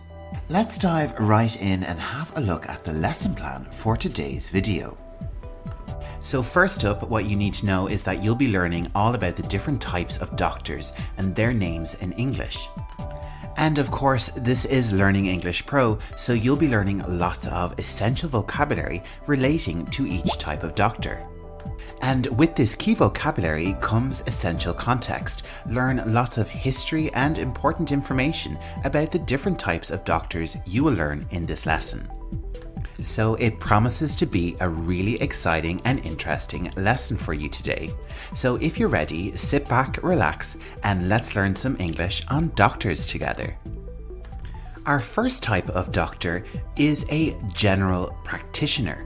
Now this is the British English, general practitioner. It can also be shortened to just GP. GP. Now, this might be more commonly known as a family doctor or your local doctor. In American English, it is commonly referred to as a medical doctor. And this role can also be referred to in American English as a physician. So let's move on and have a look at some additional information and context for a physician or a GP. The area of medicine they work in is known as general medicine. And did you know the earliest documentation for a formal hospital with physicians that treated patients comes from the 5th century BC in Sri Lanka?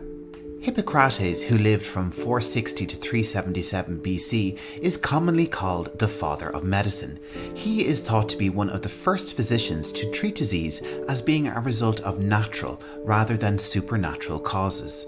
And because of him, we have the Hippocratic Oath, which is an oath of ethics historically taken by physicians. In its original form, it requires a new physician to swear to uphold specific ethical standards. Okay, it's time to move on to our next type of doctor, which is a pediatrician.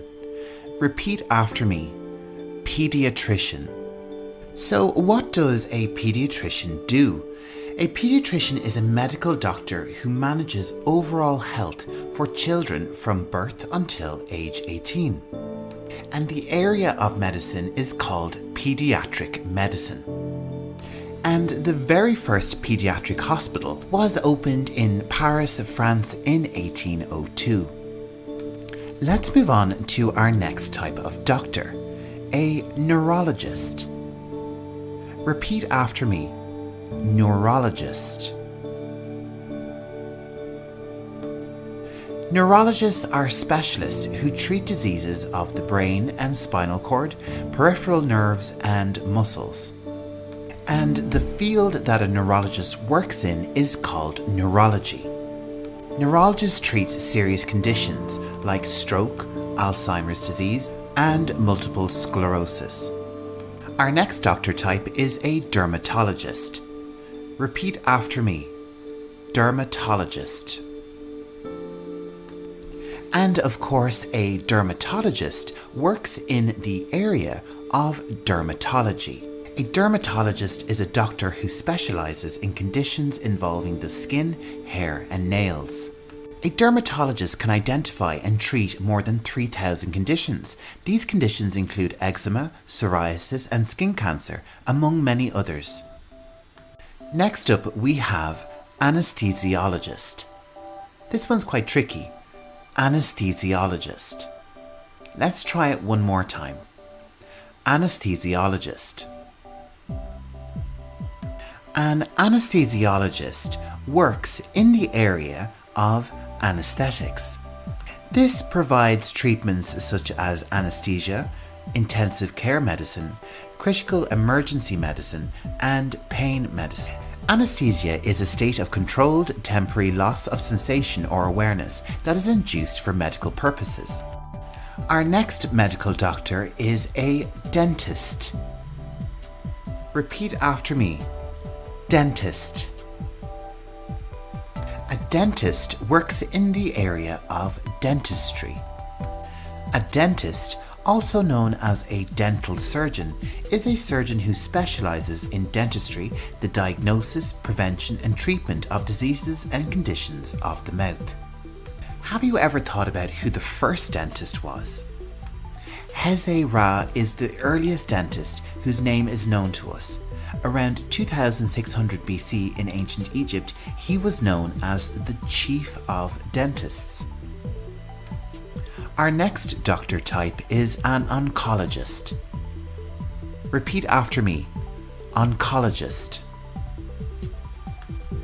An oncologist works in the area of oncology, but this is more commonly known as cancer treatment. These are doctors who treat cancer and provide medical care for a person diagnosed with cancer. In the area of oncology, there are three major areas: medical, surgical, and radiation. An oncologist treats cancer using chemotherapy or other medications, such as immunotherapy. Let's move on to our next doctor type, a surgeon. Repeat after me. Surgeon. A surgeon works in the area of surgery. And surgery is used to investigate or treat conditions such as disease or injury, to help improve bodily function, appearance, or to repair unwanted ruptured areas.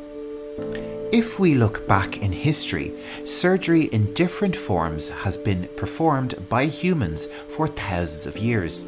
The earliest evidence comes from over 8,500 years ago. Let's move on to our next doctor, which is a cardiologist. Repeat after me. Cardiologist. A cardiologist works in the area of cardiology, and they are doctors who diagnose, assess, and treat patients with diseases and defects of the heart and blood vessels. Let's take a moment to talk about the human heart. The average heart is the size of a fist in an adult.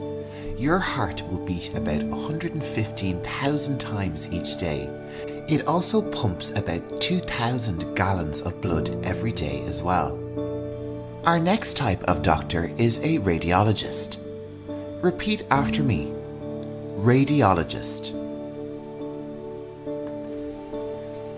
A radiologist works in the area of radiology, and they are medical doctors that specialize in diagnosing and treating injuries and diseases using medical imaging procedures. Let's take a look at the types of imaging procedures.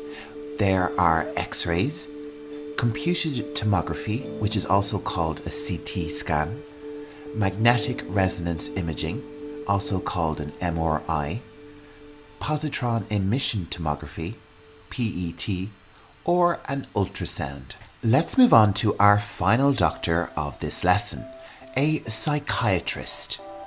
Repeat after me. Psychiatrist. These doctors work in the area called psychiatry. A psychiatrist can diagnose and prescribe medication to treat a variety of complex mental illnesses such as depression and bipolar disorder. In the area of psychiatry, a founding father of this medical field is Sigmund Freud. He was an Austrian neurologist and the founder of psychoanalysis, a clinical method for treating psychopathology through dialogue between a patient and a psychoanalyst. Today we're delving into the dynamic field of emergency medicine. Whether you're a healthcare professional, a student, or simply interested in expanding your English vocabulary, you're in for an informative ride. So if you're ready, let's begin our English lesson, and we're going to start with the topic of today's lesson, emergency medicine. This is a medical speciality focused on the prompt assessment, diagnosis, and treatment of acute illnesses and injuries. Emergency physicians work in emergency departments to provide immediate care and stabilize patients in critical conditions. Our next term is triage. Repeat after me. Triage. Triage is the process of quickly assessing and prioritizing patients based on the severity of their condition. It ensures that those with the most urgent needs receive immediate attention. Triage. Trauma refers to physical injuries resulting from accidents, falls, or violence. Emergency medicine often deals with trauma cases that require rapid intervention. Repeat after me. Trauma. Resuscitation involves efforts to revive or restore normal bodily functions in a patient experiencing cardiac arrest, respiratory failure, or other life-threatening emergencies. Resuscitation. Related to the term resuscitation, we have defibrillation. This is the delivery of an electric shock to the heart to restore its normal rhythm. Automated external defibrillators, or AEDs, are commonly used in emergency situations. Defibrillation.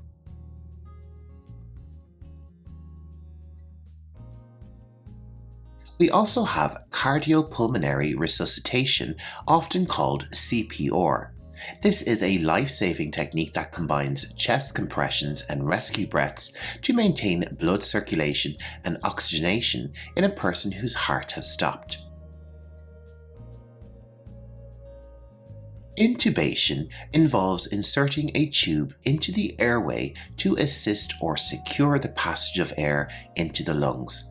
It is often performed in cases of respiratory distress. Repeat after me. Intubation.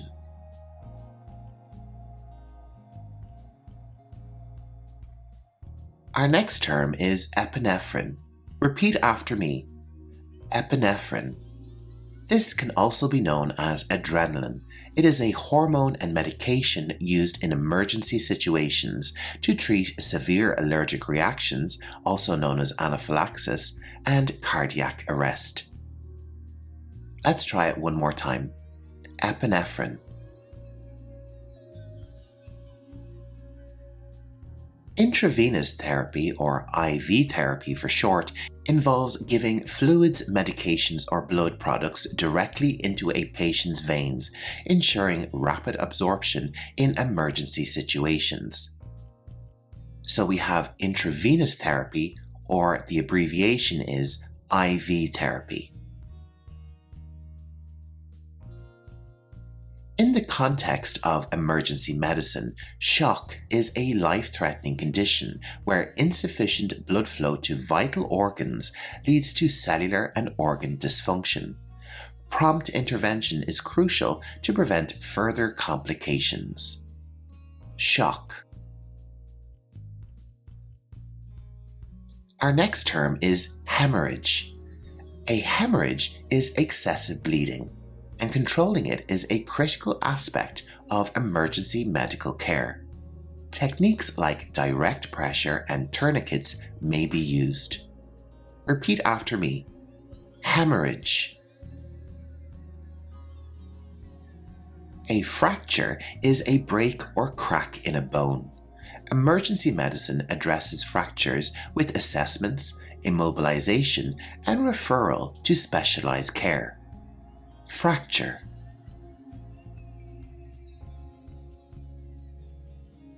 Our next term is naloxone.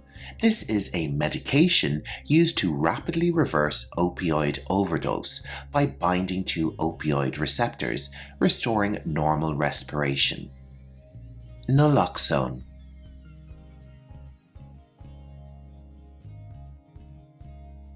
Let's move on to seizure. A seizure is a sudden uncontrolled electrical disturbance in the brain. A seizure can sometimes be referred to as a fit. This condition is supported with emergency medicine with medications and supportive care. Seizure. Decontamination involves the removal or neutralization of harmful substances from a person. This is often necessary in cases of chemical exposure or contamination. Decontamination.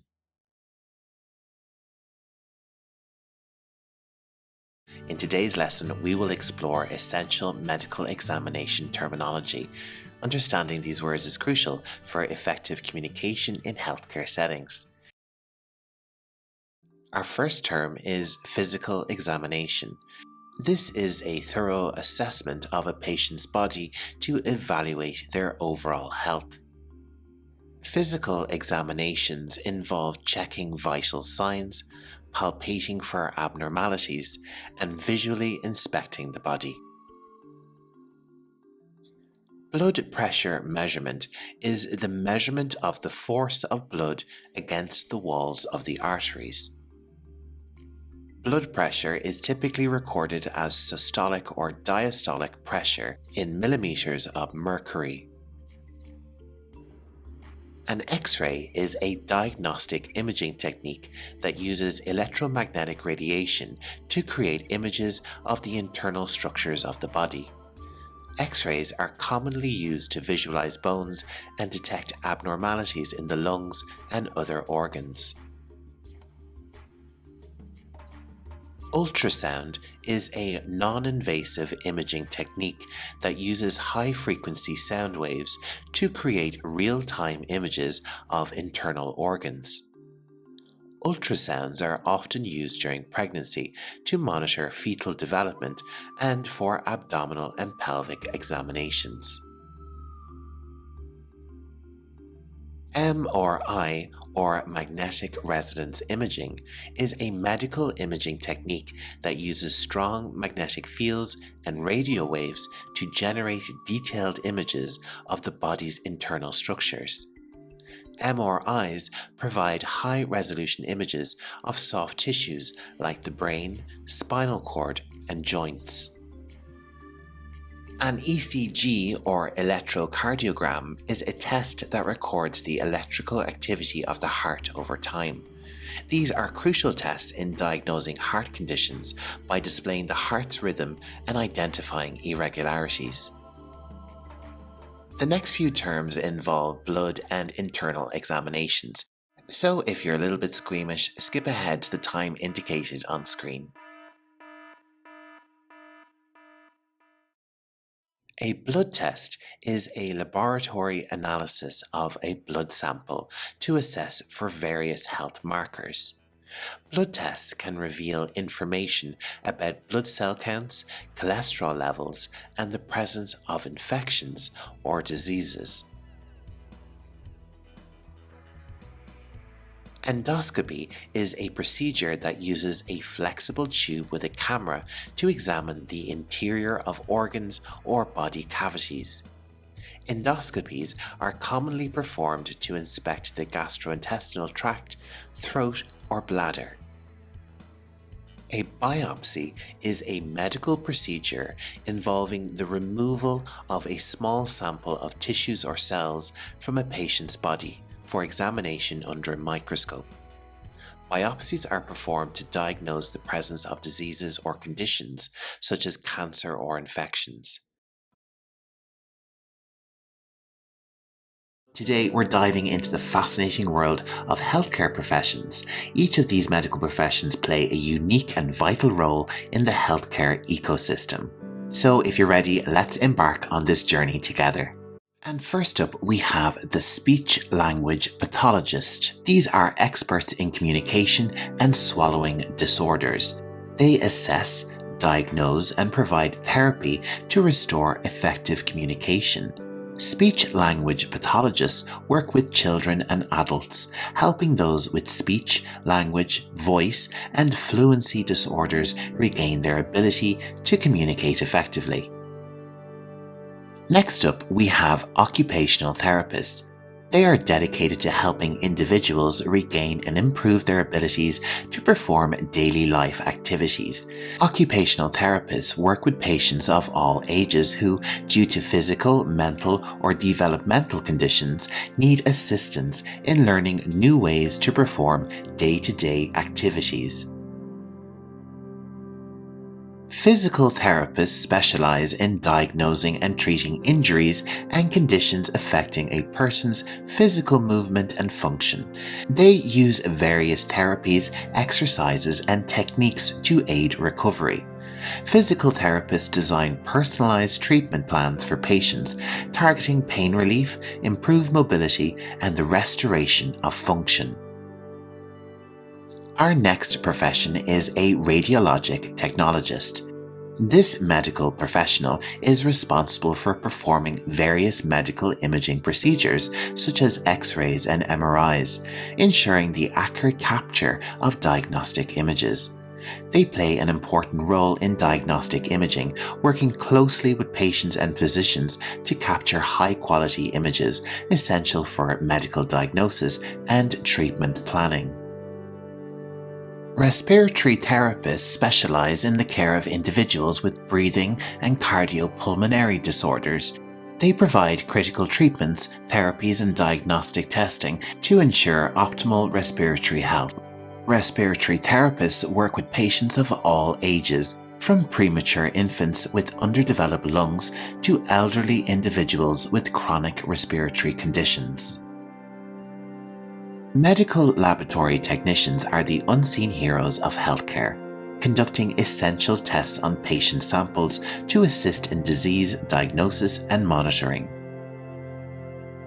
Pharmacists are medication experts, ensuring the safe and effective use of prescription and over-the-counter drugs. They provide medication counseling, oversee drug dispensing, and collaborate with healthcare providers to optimize patient medication regimes. Physician assistants practice medicine under physician supervision. They diagnose, treat, and manage various medical conditions, offering a wide range of healthcare services. Dental hygienists specialize in oral health, providing preventative dental care, cleaning teeth, and educating patients on proper oral hygiene practices.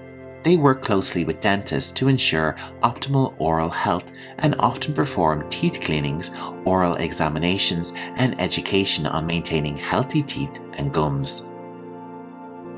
An optometrist is an eye care specialist who will examine, diagnose, and treat vision problems and eye diseases. They prescribe corrective lenses such as eyeglasses and contact lenses and provide comprehensive vision care services. Optometrists also detect and manage various eye conditions, contributing to overall eye health. Chiropractors specialize in musculoskeletal health, emphasizing manual adjustments to the spine and other parts of the body to relieve pain and improve function.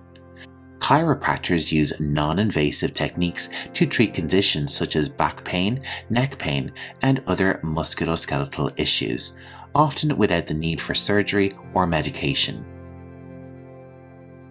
Our next professional role is a nutritionist, which can also be known as a dietitian. These are experts in food and nutrition, helping individuals make healthy food choices, manage dietary restrictions, and address nutritional needs. They work in various settings, including healthcare facilities, schools, and private practice, offering personalized nutrition guidance and education. Clinical psychologists provide therapy and counseling for individuals dealing with mental health issues and emotional well-being, helping patients overcome challenges and improve their mental health.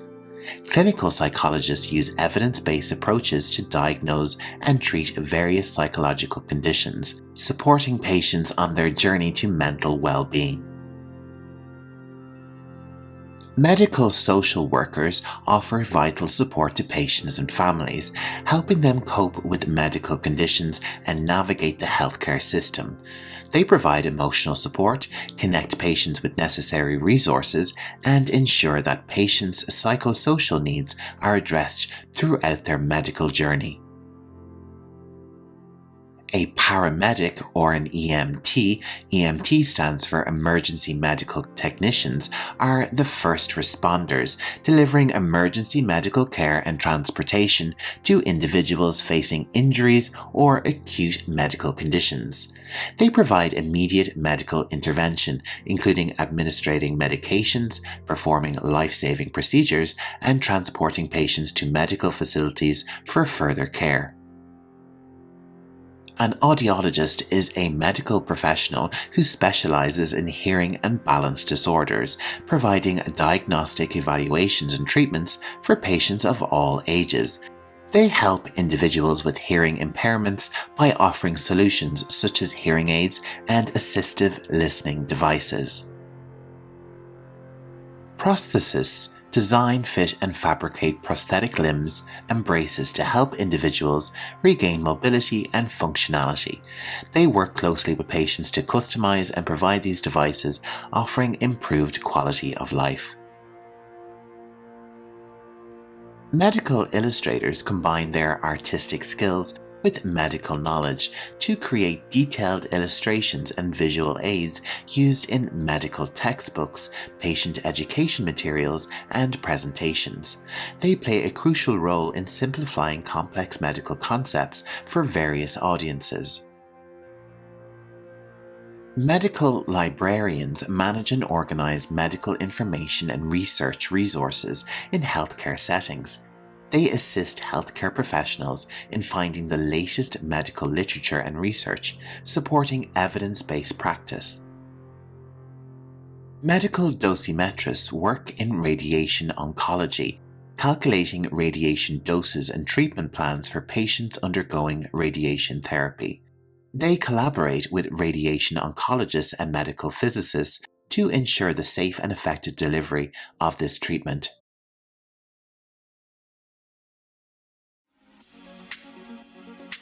In today's lesson, we're going to take a look at some medicine English vocabulary. This will involve looking at the different types and forms of medicine, along with the associated symptoms. Let's take a look at our lesson plan. You'll learn lots of important vocabulary, along with perfect pronunciation, and lots of context and information, so you'll really get to know the vocabulary very well. I don't know about you, but I'm ready to start this lesson, so grab a pen and paper, sit back, relax, and let's learn some English on medicine together. First up, we're going to explore symptoms in a question format and have a look at the associated medication that is used as treatment for these symptoms. Our first question is, do you have an infection?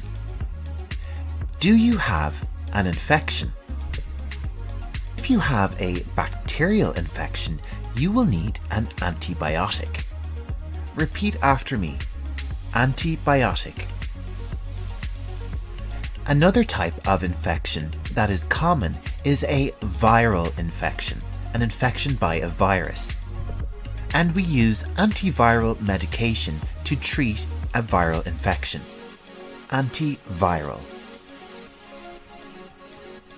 Our next question is, do you have pain or fever? Do you have pain or fever? For these symptoms, you would take a painkiller. Repeat after me. Painkiller. Our next question is, do you have a cough? The word cough has an unusual pronunciation. Instead of a G sound, we have an F sound here. Do you have a cough? And the medicine for a cough has a few different names. It can be called cough syrup, cough medicine, or a cough suppressant. My next question to you is, do you have allergies? Do you have allergies? And for an allergy, we take an antihistamine. Repeat after me. Antihistamine. Let's do that one more time. Antihistamine. Our next question is, do you have asthma? Do you have asthma? The type of medicine used for asthma is a steroid. Repeat after me. Steroid. Let's move on to our next question. Do you have a blocked nose? Or we could say, do you have a stuffy nose? If you have this condition, you will need a decongestant. Repeat after me. Decongestant. And a medicine which is in the news a lot lately is related to the coronavirus. And the medicine that is being discussed is a vaccine. Repeat after me. Vaccine. Let's hope that the new vaccine is successful in the battle against coronavirus. And let's move on to the next segment, which is different forms of medicine. We will discuss the different ways in which medicine is delivered to the human body. Medicine is often given in liquid form, and sometimes it is given in a syrup. This is a thick liquid medicine that you drink, and it can be sweet. This type of thick liquid medicine is common for symptoms in children, coughs and colds, or for adults with stomach problems. Sometimes liquid medicine needs to be given directly into the body, like into the bloodstream or into muscle. This medicine is usually given through an injection with a syringe. Liquids can also be given directly into the body by intravenous therapy. This is regularly used in hospitals to deliver medicine to patients, and the device used is simply called an IV. Medicine can also be given in tablet or pill form. Lots of different types of medication can be given in this form. And this medicine is usually round or oval shaped. Another type of tablet you may see is a soluble tablet. These tablets can be dissolved in water. The resulting mixture is then drank to cure symptoms. These types of tablets are typically used for painkillers and antacids. The next form of medication we will look at is a capsule. A capsule is a shell which contains medicine. Some people will also call these tablets or pills, and the capsule dissolves and is digested when swallowed. The next type of medicine we will look at is a lozenge.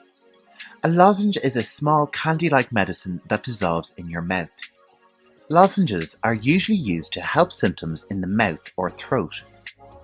Our next type of medicine can be called a cream, lotion, or ointment. And this is a thick liquid medicine that is applied to the skin. Our next type of medicine is drops. This type of liquid medicine is usually used for symptoms for the eyes or the ears. The next form of medicine we will have a look at is spray. This type of liquid medicine is usually applied up the nose or onto the skin, depending on the symptoms. The final form of medicine we will have a look at is inhaler. An inhaler is used to deliver vapor medicine to the lungs. It is commonly used by people who suffer from asthma. Up next, we are going to take a look at the difference between these two terms, over-the-counter and prescription drugs. First up, let's take a look at over-the-counter and what that means. Medicine which is over-the-counter can be purchased without consent from a doctor. Depending on the country, this type of medicine can be purchased in drugstores, pharmacies, or even supermarkets. Whereas with prescription drugs, this type of medicine can be purchased only with consent from the doctor and purchased at a registered pharmacy or chemist. The consent is usually given as a paper document simply called a prescription. And that brings us to the end of our lesson. If you're worried about any of the symptoms that we discussed in today's lesson, make sure to talk to your local doctor. Today we're delving into the world of over-the-counter medications, those readily available without a prescription. By the end of this video, you'll be bursting with lots of new English vocabulary. We are going to explore 12 popular medications you can buy over the counter. We're going to learn their pronunciation along with related symptoms, plus lots and lots of synonyms. Also, for every medication type, I will give you 2 phrases and questions for the pharmacy to really help contextualize the terms and boost your conversational skills. Let's dive into the world of self-care and medicine. And first, let's break down the term over-the-counter. This term refers to medications or products that are available for purchase without requiring a prescription from a healthcare professional. These products are typically deemed safe for use without direct supervision by a doctor and are accessible to consumers directly from pharmacies, drugstores, or other retail outlets. Let's move on to our medication types. An analgesic can also be known as a pain reliever and can help with lots of different types of pain, like a headache, toothache, dental pain, or even a backache. Another term for analgesic could be painkiller. Common examples of an analgesic include acetaminophen and ibuprofen. Let's take a look at our example sentences. Hi, I have a headache. Can you recommend an analgesic and advise on dosage? The term dosage or dose relates to the quantity of medicine you need to take for your condition, and this information will also tell you how many times a day you need to take it. Let's move on to our next example sentence. I have some dental pain. Could I get some aspirin, please? Aspirin is a common drug for relieving minor aches, pains, and fevers. People also use it as an anti-inflammatory or a blood thinner. Our next medication type is an antihistamine. Repeat after me. Antihistamine. This type of drug is used to treat allergies, and it can also be referred to as allergy medication. An allergy is where your body reacts to something that's normally harmless, like pollen, dust, nuts, or animal fur. The symptoms can be mild, but for some people, they can be very serious. Examples of antihistamine drugs include loratadine and diphenhydramine. Let's move on to our example sentences. I have seasonal allergies. Which antihistamine do you suggest, and how often should I take it? I am suffering from some hay fever. Can you recommend an antihistamine? Hay fever is an allergic reaction to pollen, usually when it comes into contact with your mouth, nose, eyes, and throat. Pollen is a fine powder that comes from plants. Our next over-the-counter medication is a decongestant. Decongestants relieve nasal congestion. Nasal congestion is more commonly referred to as a stuffy nose or a blocked nose. and the medical term for this condition is rhinitis. Examples of this medication include pseudoephedrine and phenylephrine. I'm congested. Could you recommend a decongestant, and how often should I use it? I have a really stuffy nose. Which decongestant is the best in your opinion? An expectorant helps loosen mucus. A more common term for an expectorant is cough medicine or cough syrup. This medicine helps with a condition known as a chest infection. And mucus is the slippery green substance that can cause congestion in our lungs when we're sick. It can also be referred to as phlegm. Guaifenesin is a common example of an expectorant medication. Let's check out our example sentences. I have a chest infection with a lot of mucus. Which expectorant would you suggest? Hello, I need to get some cough medicine for my son. Which one is best for children? Another medication helped to use a cough is an antitussive. An antitussive suppresses coughing, so we can also call this medication a cough suppressant. This type of medication is usually given in the form of a syrup, just like the expectorant. A widely used cough suppressant is dextromethorphan. My cough is keeping me up at night. Can you recommend an antitussive, and what's the recommended dosage? I've had a cough for a few days. Do you think I need an expectorant or a suppressant?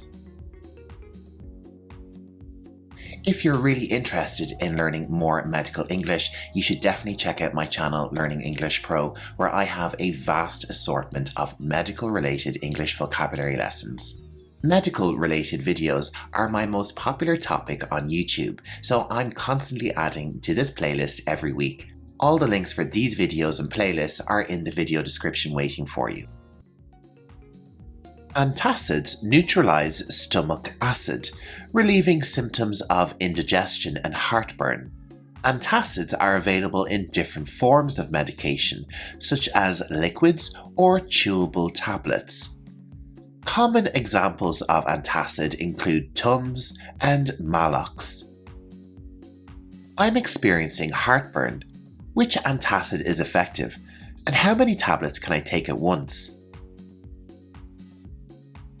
I have indigestion. Would you recommend a liquid or chewable tablet antacid? Let's move on to laxatives. Laxatives promote bowel movements and are helpful if one is suffering from constipation.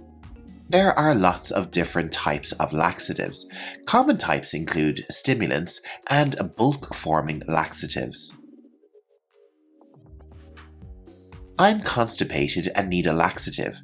How long does it usually take to work? Hi, my elderly mother is having trouble with her bowel movements. Is there a laxative you could suggest for an older person? On the opposite side of the scale, we have an antidiarrheal. Antidiarrheals control diarrhea. With the word diarrhea, we have different spellings in American and British English. Diarrhea is when your stools are loose and watery. You may also need to go to the bathroom more often. And for this condition, loperamide is a commonly used antidiarrheal. I have an upset stomach and diarrhea. Can you recommend an antidiarrheal, and how often should I take it? I have had diarrhea for a few days. Can you suggest an antidiarrheal that is fast-working and effective? Let's move on to topical analgesic. Topical analgesics relieve pain on the skin or muscles. This type of medication can be referred to as pain-relieving cream or ointment. Examples of topical analgesics include creams or patches containing menthol or lidocaine. Let's check out our example sentences. I have muscle soreness. Would a topical analgesic like a menthol cream help, and how often should I apply it? I have some muscle pain in my thigh. Could I have a skin patch with an analgesic? Our next over-the-counter medication is an antifungal. Antifungals treat fungal infections, such as athlete's foots or rashes of a similar type. Antifungals can sometimes be referred to as a fungicide. And clotrimazole is a common antifungal you can find in your pharmacy. I have a rash on my feet. Could you recommend an antifungal cream, please? I have a fungal infection under my arm. Could you suggest an antifungal suitable for that area? An antiseptic can be used to disinfect cuts and wounds, and they can also be referred to as disinfectants or germicides. Hydrogen peroxide and iodine are common antiseptics. I cut myself. Is an antiseptic like hydrogen peroxide suitable, and how should I use it on the wound? I burnt myself last night on the stove. Could you suggest a mild antiseptic? Our 12th and final medication type is motion sickness medication. These medications help prevent and relieve motion sickness. Motion sickness is having symptoms such as dizziness, nausea, and vomiting while traveling. Common options for motion sickness medication include dimenhydrinate and mescalzine. Can you recommend a motion sickness medication, and when should I take it before traveling? I get very sick when I'm a passenger in the car. Which medication is best for motion sickness? Today, and in this lesson we'll be delving into the world of the pharmaceutical industry. If you're new to this field, you're in the right place. We'll be exploring 15 essential terms with more detailed definitions to get you started. If you're ready, let's jump right in. The pharmaceutical industry is a vast sector responsible for researching, developing, manufacturing, and distributing medications that improve human health and well-being. We also have the term pharma, which is a commonly used abbreviation of the word pharmaceutical. This term is often used informally to describe the entire pharmaceutical field and is frequently used in discussions and news related to the industry. Let's take a closer look at this word medication. A medication is a substance used for medical treatment, such as pills, capsules, or syrups. Medications can treat a wide range of conditions, from pain relief to chronic diseases. With this industry, you'll hear a lot about drug discovery. This is the intricate process of identifying and designing new medications through research and experimentation. This includes the initial identification of potential compounds to extensive laboratory testing. Clinical trials are carefully designed experiments to test the safety and efficacy of new drugs before they are approved for use. These trials involve multiple phases and help determine whether a drug is safe and effective. Let's move on to our next bit of terminology, which is prescription drug. A prescription drug is a medication that can only be obtained with a doctor's written order. They are typically used for serious medical conditions and require professional guidance. There is also over-the-counter medication which is available without a prescription and can be purchased directly from a pharmacy or store. These are generally for common self-treatable ailments. Another type of medication you'll hear about is a vaccine. A vaccine is a substance that stimulates the immune system to protect against specific diseases. Vaccines have been instrumental in preventing and controlling infectious diseases like polio and measles. Drug regulatory authorities are responsible for ensuring the safety and effectiveness of drugs. They review and approve medications before they reach the market. And on screen for you, you can see a selection of these authorities from different English-speaking countries. Probably the most widely known of these would be the FDA in the United States. A pharmaceutical company is an organization that researches, develops, and manufactures medications. These companies range from small research-focused firms to large global corporations. A generic drug is a medication that is equivalent to a brand name drug, but is usually more affordable. They contain the same active ingredients and meet the same quality standards. The term biotechnology involves using living organisms and biological systems to develop new drugs and treatments. This field has led to the creation of therapies like biologic drugs. Clinical data refers to information gathered during clinical trials, helping to assess a drug's effectiveness. It includes data on patient demographics, safety, efficacy, and adverse reactions. Adverse reactions are more commonly known as side effects. These are unintended and often unwanted effects of a medication, which may happen in addition to its intended effects. Understanding potential side effects is crucial for safe medication use. A placebo is a substance with no therapeutic effect. It is used in clinical trials as a control to compare with the effects of the drug being tested. Placebos help researchers assess the true impact of a medication. Pharmacovigilance is the science and activities related to the detection, assessment, understanding, and prevention of adverse effects or any other drug-related issues. It plays a key role in ensuring medication safety even after a drug is on the market.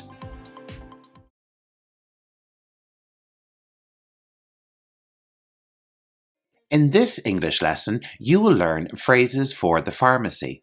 This lesson is broken down into 5 different categories, so you'll definitely learn lots of useful English. So let's get started, and our first category is prescription medication. Can I have my prescription filled here? Can I have my prescription filled here?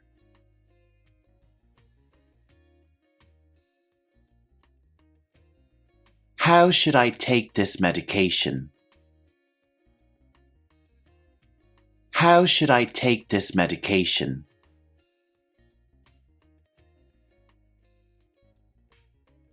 What are the side effects of this drug? What are the side effects of this drug?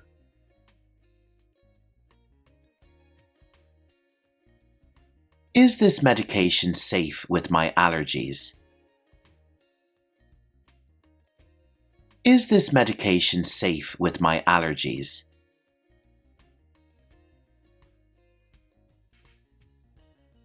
Can I get a refill on this prescription? Can I get a refill on this prescription?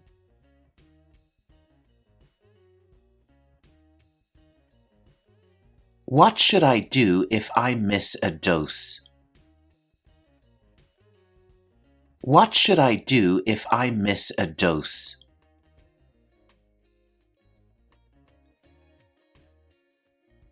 In our next category, we will ask questions about over-the-counter medication. What is a good remedy for a headache? What is a good remedy for a headache?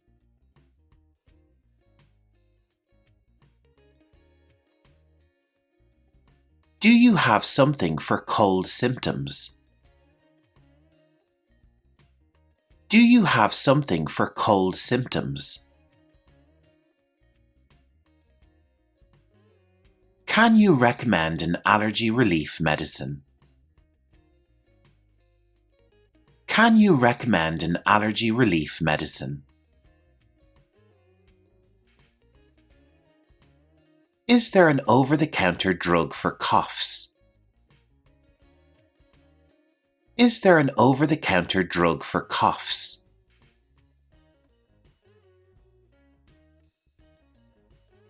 What should I take for stomach pain? What should I take for stomach pain? Do you have any natural supplements? Do you have any natural supplements?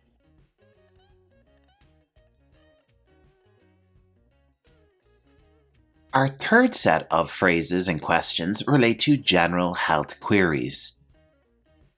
What vitamins should I take for better health? What vitamins should I take for better health? Do you have sunscreen for sensitive skin? Do you have sunscreen for sensitive skin?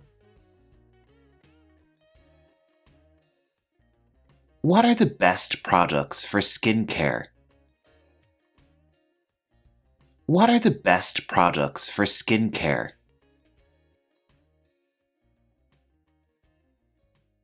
Can you suggest a good pain reliever? Can you suggest a good pain reliever? Which product is best for wound healing? Which product is best for wound healing?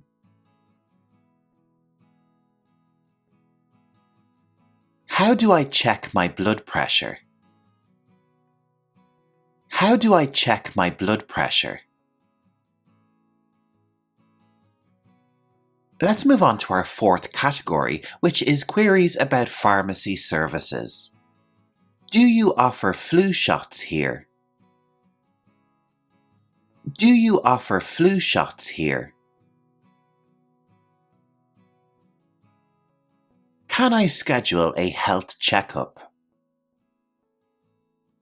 Can I schedule a health checkup? Is there a pharmacist available for consultation? Is there a pharmacist available for consultation? Can I get travel vaccinations here? Can I get travel vaccinations here? Do you provide medicine home delivery? Do you provide medicine home delivery? Are there any health screenings available? Are there any health screenings available? Our last category deals with phrases relating to specific conditions. What's best for managing diabetes? What's best for managing diabetes? Can you recommend something for arthritis pain? Can you recommend something for arthritis pain? What do you have for heartburn relief?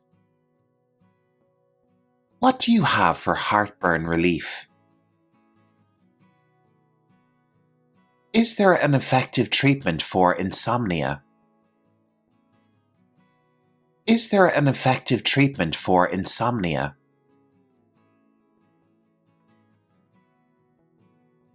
What options are there for high blood pressure? What options are there for high blood pressure?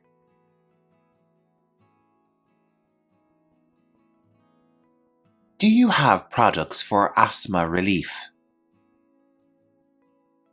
Do you have products for asthma relief?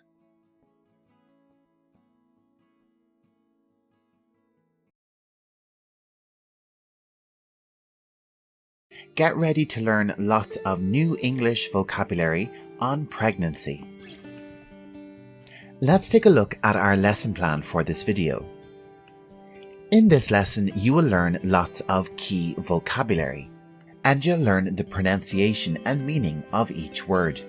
And you'll understand the context of these words with lots of example sentences. I don't know about you, but I'm ready to start this lesson. Sit back, relax, grab a pen and paper, and let's learn some English together right now. Our first word marks the very beginning of our journey. The egg. Repeat after me. Egg. The egg is the female sex cell. Let's move on and take a look at the male sex cell.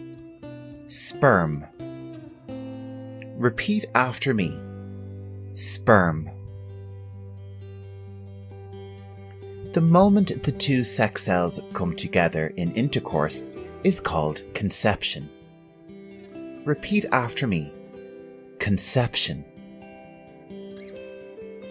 After conception and for the first 2 weeks, we call the baby at this stage a zygote. Repeat after me. Zygote.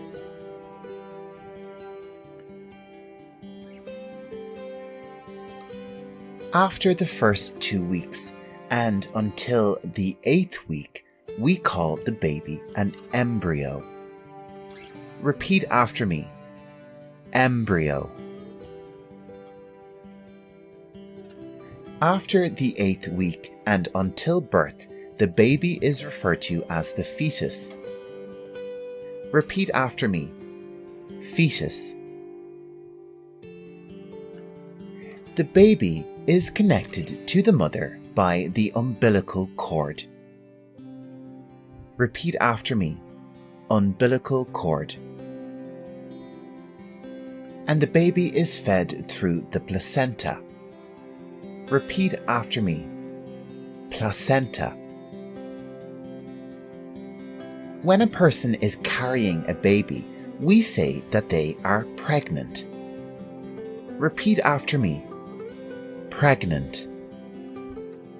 Let's take a look at our first simple example sentence. She is pregnant. She is pregnant.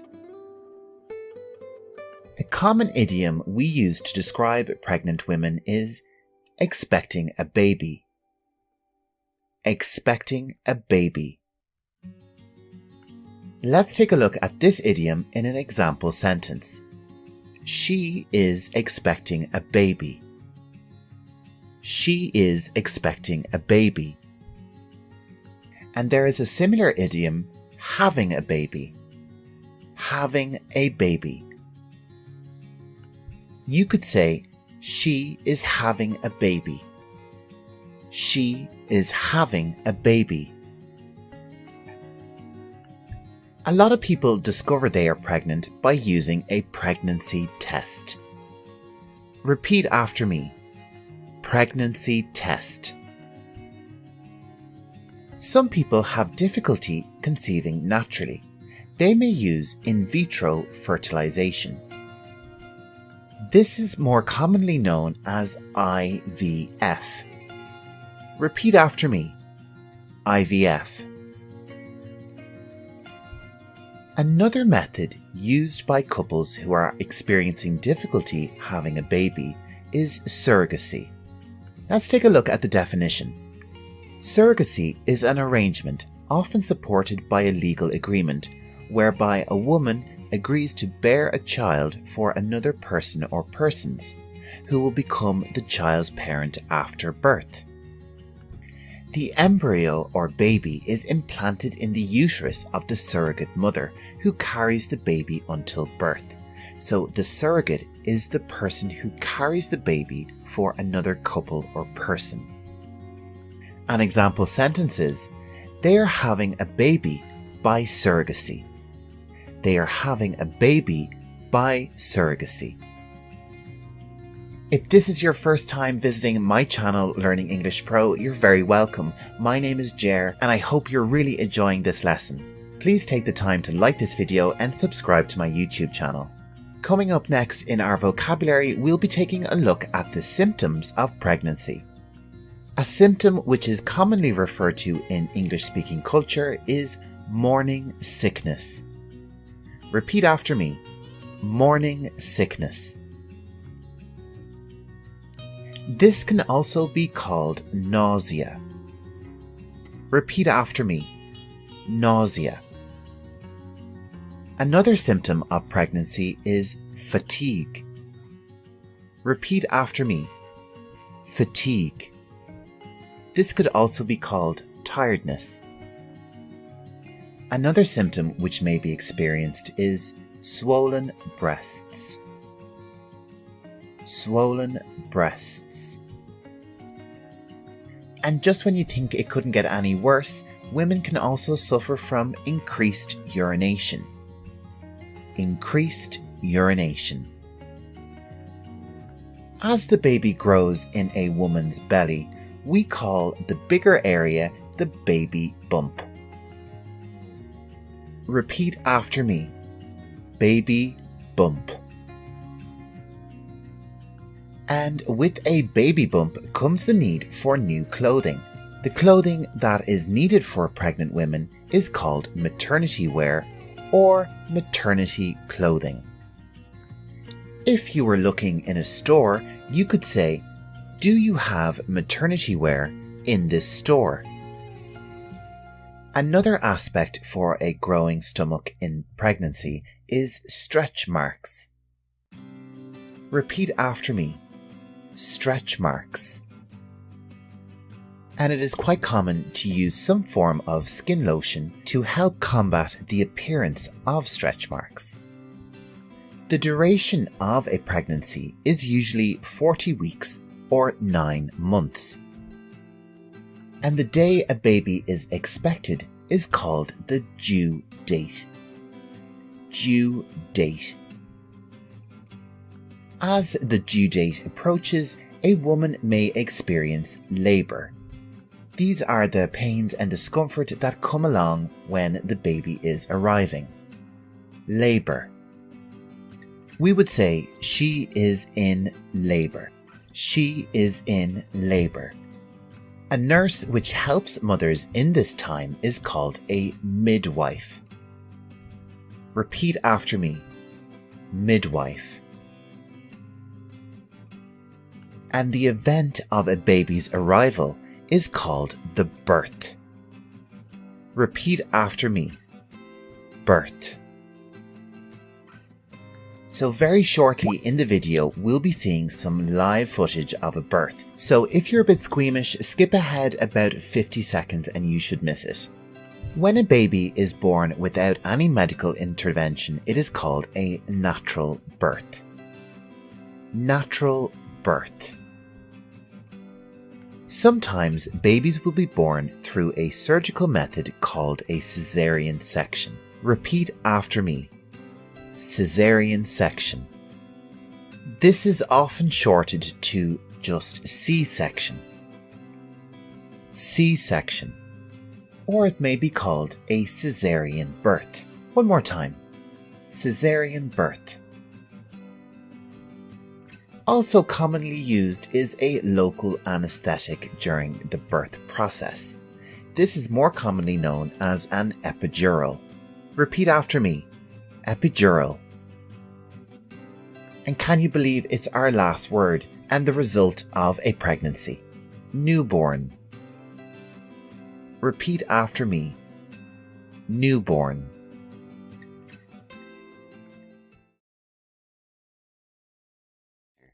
In today's video, we're delving into the world of prescription medication. Prescription drugs are a critical part of healthcare, and understanding them is essential for informed decision making. Let's start our video with our main topic, prescription medication. These are medications that require a doctor's prescription for purchase or a doctor's permission. They are often used for treating specific medical conditions, and these types of medications are regulated to ensure safe and effective use. The prescription itself is actually the piece of paper where the doctor's orders are written on. And you're going to take this piece of paper, the prescription, to a pharmacist. This is the healthcare professional who dispenses prescription medications and provides guidance on their use. They play a vital role in patient care and can offer you lots of advice. When you get a prescription, you will also get information and instructions relating to dosage. Dosage refers to the amount and frequency of a medication prescribed by a healthcare provider, so how much you can take and when you can take it. It's crucial to follow the recommended dosage for safe and effective treatment. Side effects are unintended effects of medication, which may happen in addition to its intended effects. So this means that you might feel a bit sick from taking medication. Understanding potential side effects is important for patient safety, and as a patient, if you suffer from any side effects while taking medication, it's important to contact your doctor or your pharmacist. When it comes to picking the type of medication, there are two types. The first we'll look at is generic medication. This is an affordable equivalent to a brand name drug containing the same ingredients. It provides cost-effective options for patients. Now, this term which I've just mentioned, brand name medication, means the original version of a drug developed by a pharmaceutical company. It's often more expensive than generic alternatives.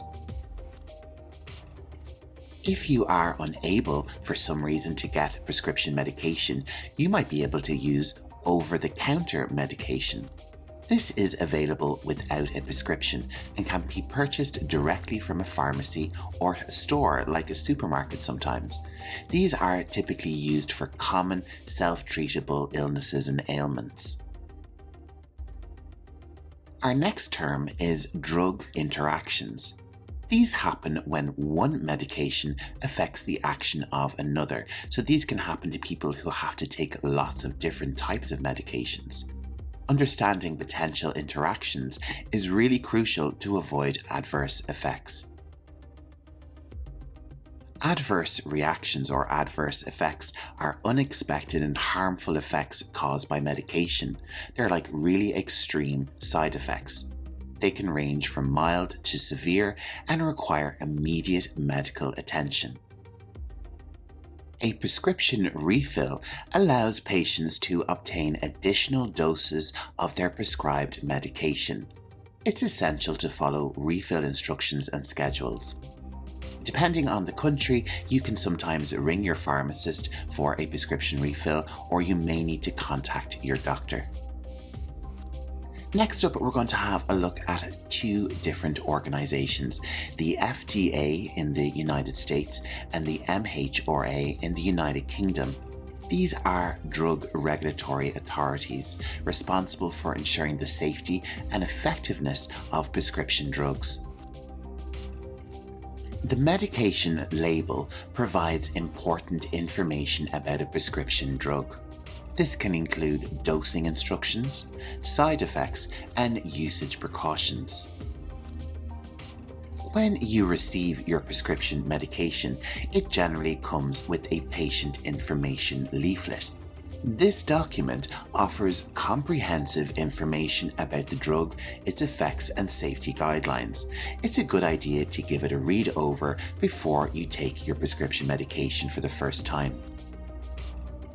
Something which will be clearly marked on your medication is its prescription expiration date. This indicates when a prescription medication should no longer be used. It's important to adhere to this date for safety. An important thing to remember for anyone taking prescription medication is medication adherence.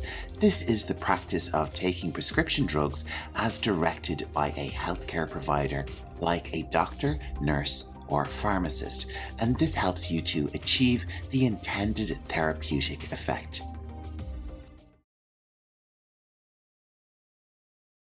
Today, we're delving into the captivating world of psychology, exploring essential psychological terms. Whether you're a psychology student or just curious about the human mind, this video is for you. And as usual, all the terms covered in today's lesson are available for you in the video description if you want to follow along or revise after the lesson.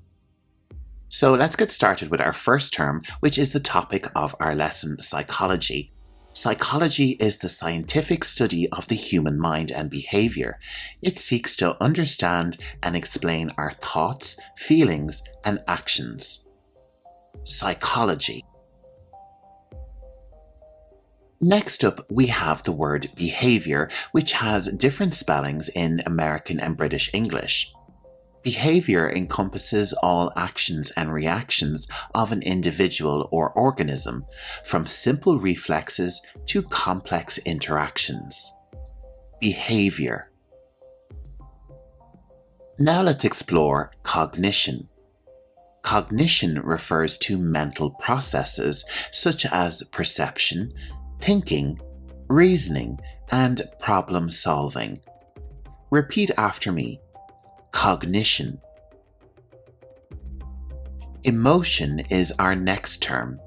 Emotions are complex psychological and physiological responses to events or situations, involving feelings like joy, fear, anger, and more. Emotion. Moving on to memory. Memory is the ability to store, retain, and recall information and experiences. Memory.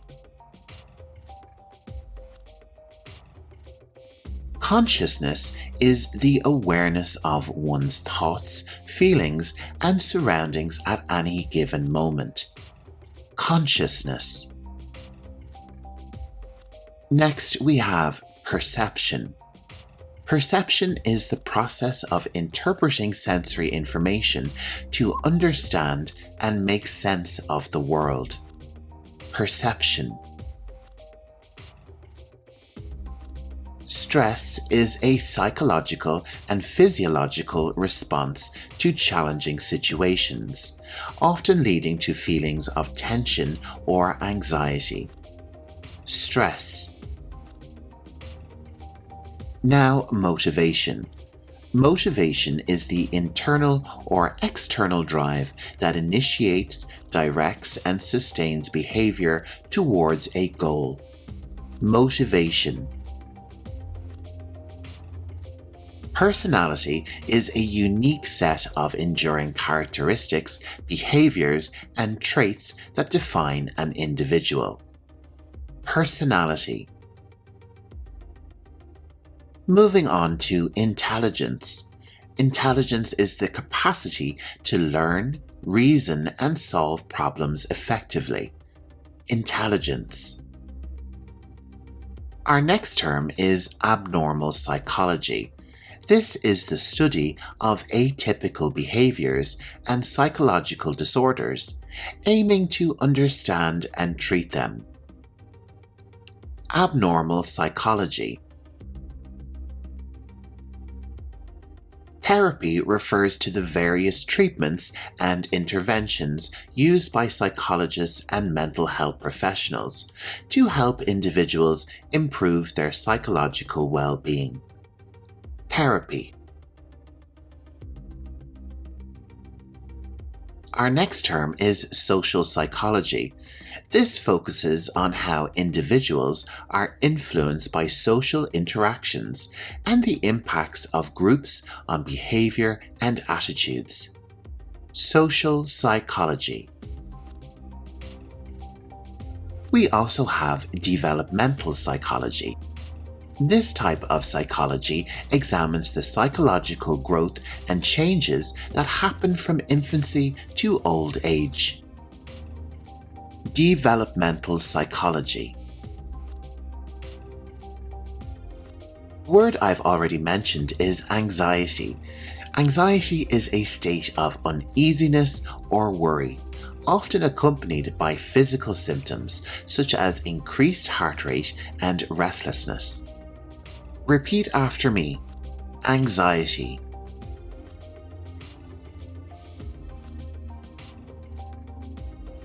Depression is a mood disorder characterized by persistent sadness and a loss of interest or pleasure in activities.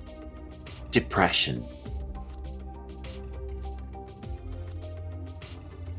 The term self-esteem means an individual's overall evaluation of their self-worth and self-perception.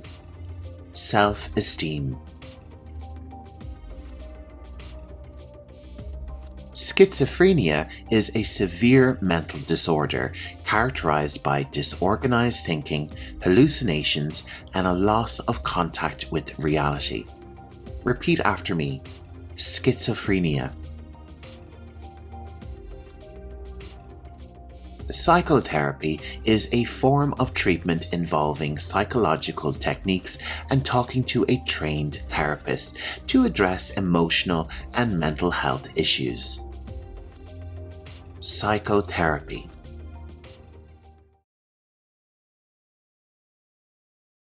Today we're delving into crucial English vocabulary relating to medical surgery. This video is really useful for healthcare professionals and for those going for surgery. As this video covers medical surgery, there will be some images and videos of actual surgery, so bear that in mind as you're watching the lesson. So with all of that business out of the way, let's get to it. Our first word is surgeon. A surgeon is a highly skilled medical professional specializing in performing surgical procedures. Surgeons undergo extensive training to acquire the expertise needed to operate on patients addressing various medical conditions. They play a pivotal role in healthcare, working with precision and care to ensure the best possible outcomes for their patients. Anesthesia is a medical practice involving the administration of medications to induce a reversible loss of sensation or consciousness. It is a crucial aspect of surgery, ensuring that patients remain pain-free and unaware during the procedure.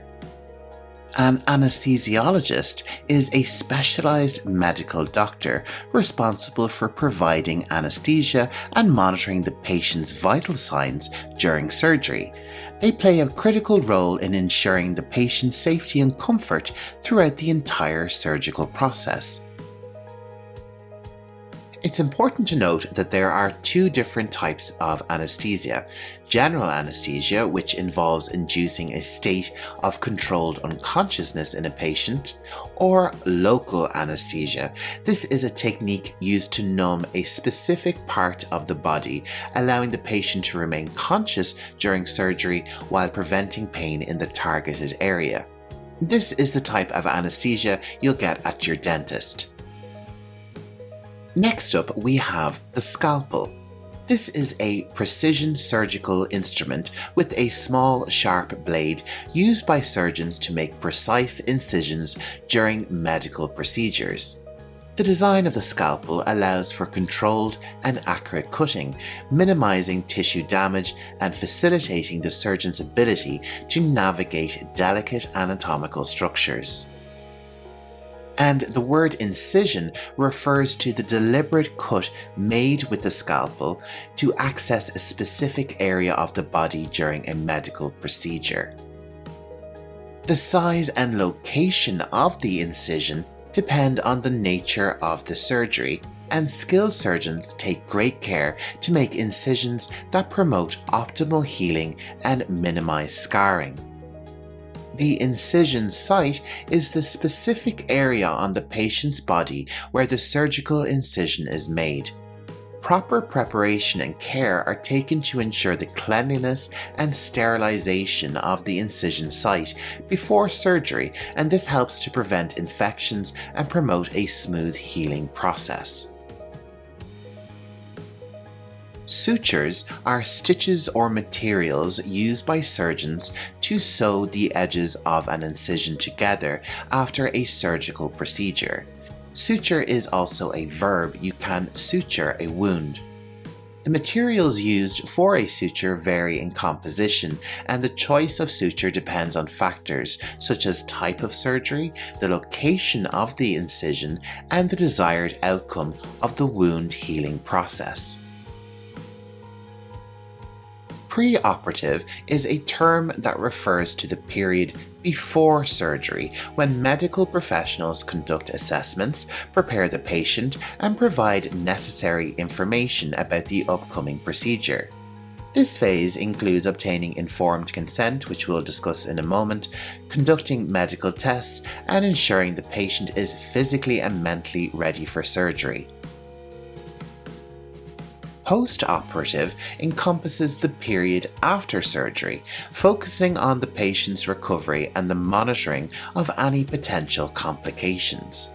Medical professionals closely observe patients in the post-operative phase, providing necessary care, pain management, and guidance on post-surgical activities to promote a smooth and successful recovery. The operating room, often referred to as the OR, is a specially designed and sterile environment where surgical procedures take place. Equipped with advanced medical technology, the operating room provides surgeons with the necessary tools and resources to perform surgeries safely and efficiently. On the other hand, we have the recovery room. This is the designated space where patients awaken from the effects of anesthesia after surgery. In this area, medical professionals closely monitor patients as they regain consciousness, ensuring a smooth transition from the surgical environment and addressing any immediate post-operative needs. Informed consent is a formal agreement given by the patient after understanding the details, risks, and benefits of a proposed surgical procedure. It is a crucial ethical and legal aspect of medical practice, ensuring that patients are well informed and actively participate in decisions regarding their healthcare. Our next term is hemostasis. This is the physiological process of stopping bleeding or controlling bleeding flow during surgery. Surgeons employ various techniques such as sutures, cauterization, and the use of hemostatic agents to achieve hemostasis and prevent excessive bleeding, promoting a safe and successful surgical outcome. If you are a medical professional learning English, or perhaps you're just curious in the topic, you should head over to my channel, Learning English Pro, where I have lots and lots of medical vocabularies waiting for you. And I have lots of them linked on screen and linked in the video description below, so check those out after the video and really boost your medical English vocabulary. Now it's time to take the vocabulary we've just learned and make some really great English phrases for them. I'll say each sentence twice and give you a chance to say it after me. Don't worry if you fall behind, just press pause. Let's start with our first phrase. I understand the risks and give my informed consent for the surgery. Listen to the sentence again and then repeat after me. I understand the risks and give my informed consent for the surgery.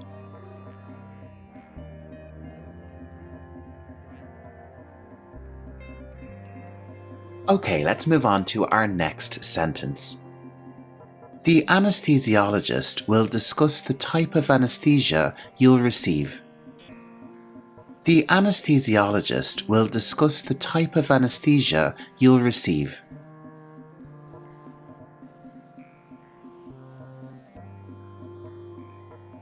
The surgeon will make an incision in this area. Repeat after me. The surgeon will make an incision in this area. Our next sentence is, the operation will take place in the operating room. The operation will take place in the operating room.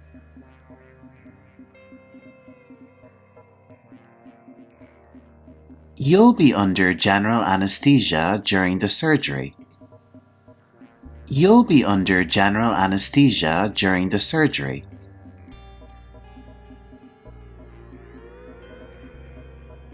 Please prepare the patient for surgery in the preoperative area. Please prepare the patient for surgery in the preoperative area.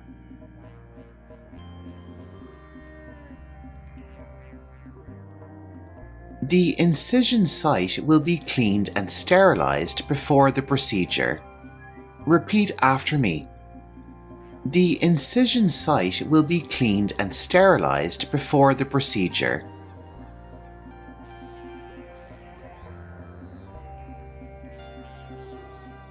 The nurse will assist in suturing the wound post-surgery. The nurse will assist in suturing the wound post-surgery.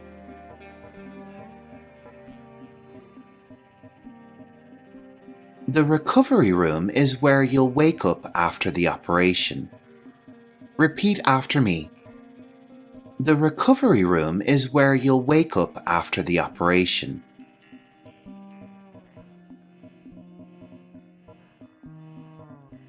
The surgeon will ensure proper hemostasis to control bleeding during the procedure.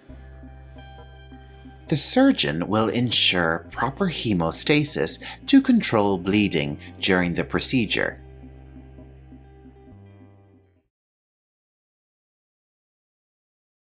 Today, we're delving into the diverse world of medical procedures, exploring various types of surgeries.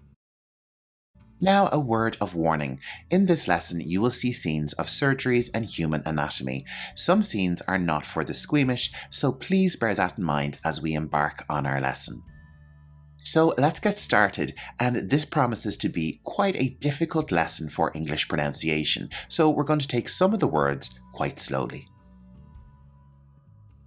Laparoscopy is our first type of surgery. This is a minimally invasive surgical procedure that involves making small incisions in the abdomen to insert a camera and specialized tools. This technique allows surgeons to view and operate on internal organs with less trauma and a faster recovery time compared to traditional open surgery. So let's try this word one more time. Laparoscopy. A cholecystectomy is the surgical removal of the gallbladder, commonly performed to treat gallstones or other gallbladder-related conditions. The procedure can be done through traditional open surgery or with laparoscopy. Let's check our pronunciation one more time. Cholecystectomy.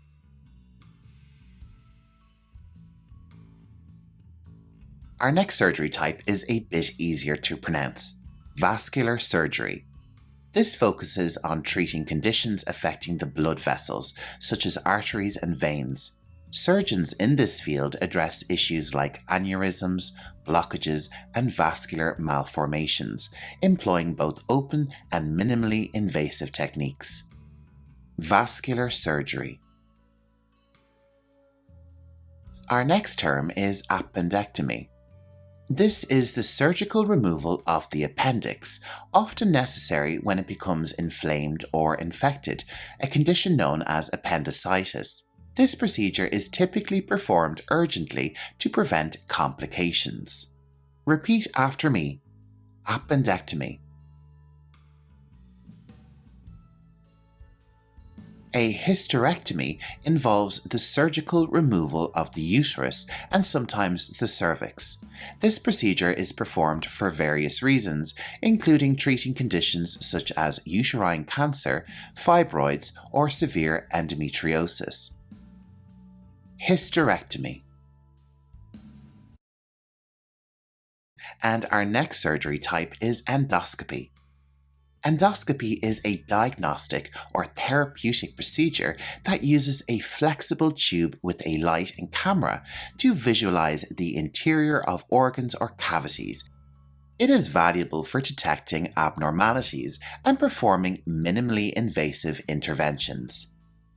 Endoscopy. A hysteroscopy is a procedure that involves the insertion of a thin, lighted tube into the uterus to examine and treat conditions affecting the uterine lining, such as abnormal bleeding or polyps. Repeat after me. Hysteroscopy. Our next surgery type is gastric bypass surgery. This is a weight loss procedure that involves rerouting the digestive system to create a smaller stomach pouch. This restricts the amount of food intake and promotes weight loss, often recommended for individuals with severe obesity. Gastric bypass surgery. Cataract surgery is a common procedure to remove a cloudy lens from the eye and replace it with an artificial lens. This surgery improves vision and is often performed as an outpatient procedure. Cataract surgery. Let's move on to coronary artery bypass surgery. This is a cardiac procedure that addresses blocked or narrowed coronary arteries. Surgeons use grafts to create new pathways for blood flow, restoring blood supply to the heart muscle. Coronary artery bypass surgery. A hip replacement involves replacing a damaged or diseased hip joint with an artificial implant. This surgical intervention is common for individuals experiencing hip arthritis or severe joint damage. Hip replacement.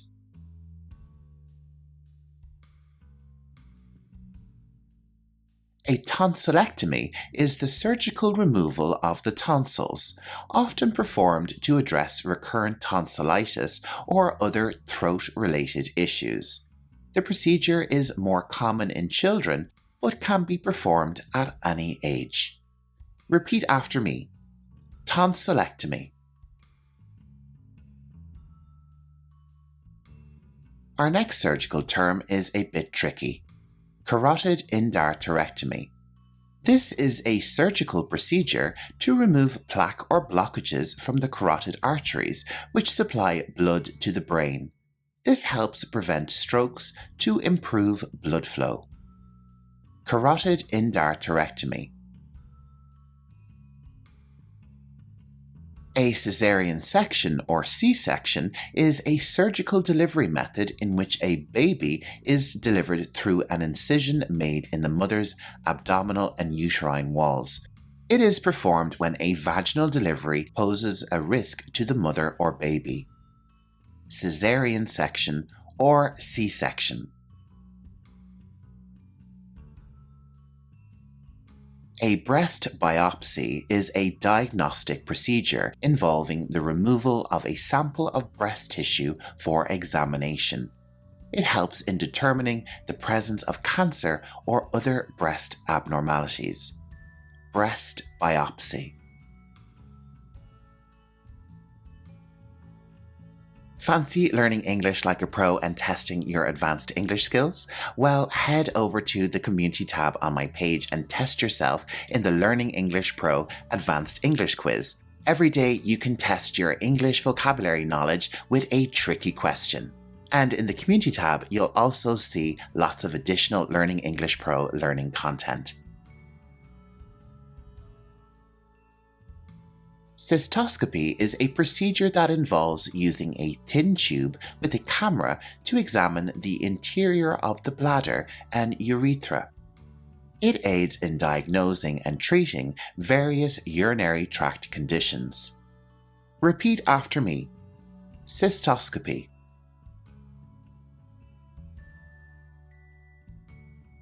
Bronchoscopy is a diagnostic procedure that allows the visualization of the airways and lungs using a thin, flexible tube with a light and camera. It is used to detect and treat respiratory conditions. Bronchoscopy.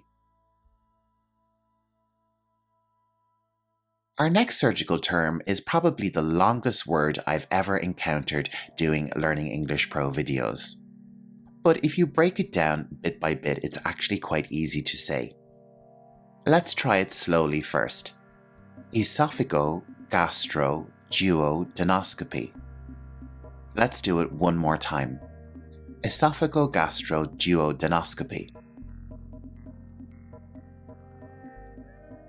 It can also be shortened to EGD, which is probably a better way to go about it.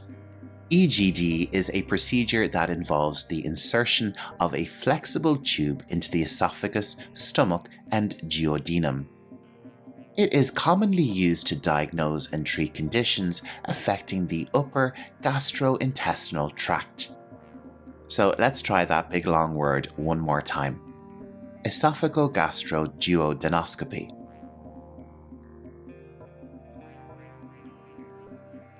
A radical mastectomy is an extensive surgical procedure for breast cancer involving the removal of the entire breast, underlying chest muscles, and lymph nodes. Modern approaches often favor less invasive techniques when appropriate. Radical mastectomy. A vasectomy is a surgical procedure for male sterilization, involving the cutting or sealing of the tubes that carry sperm from the testicles.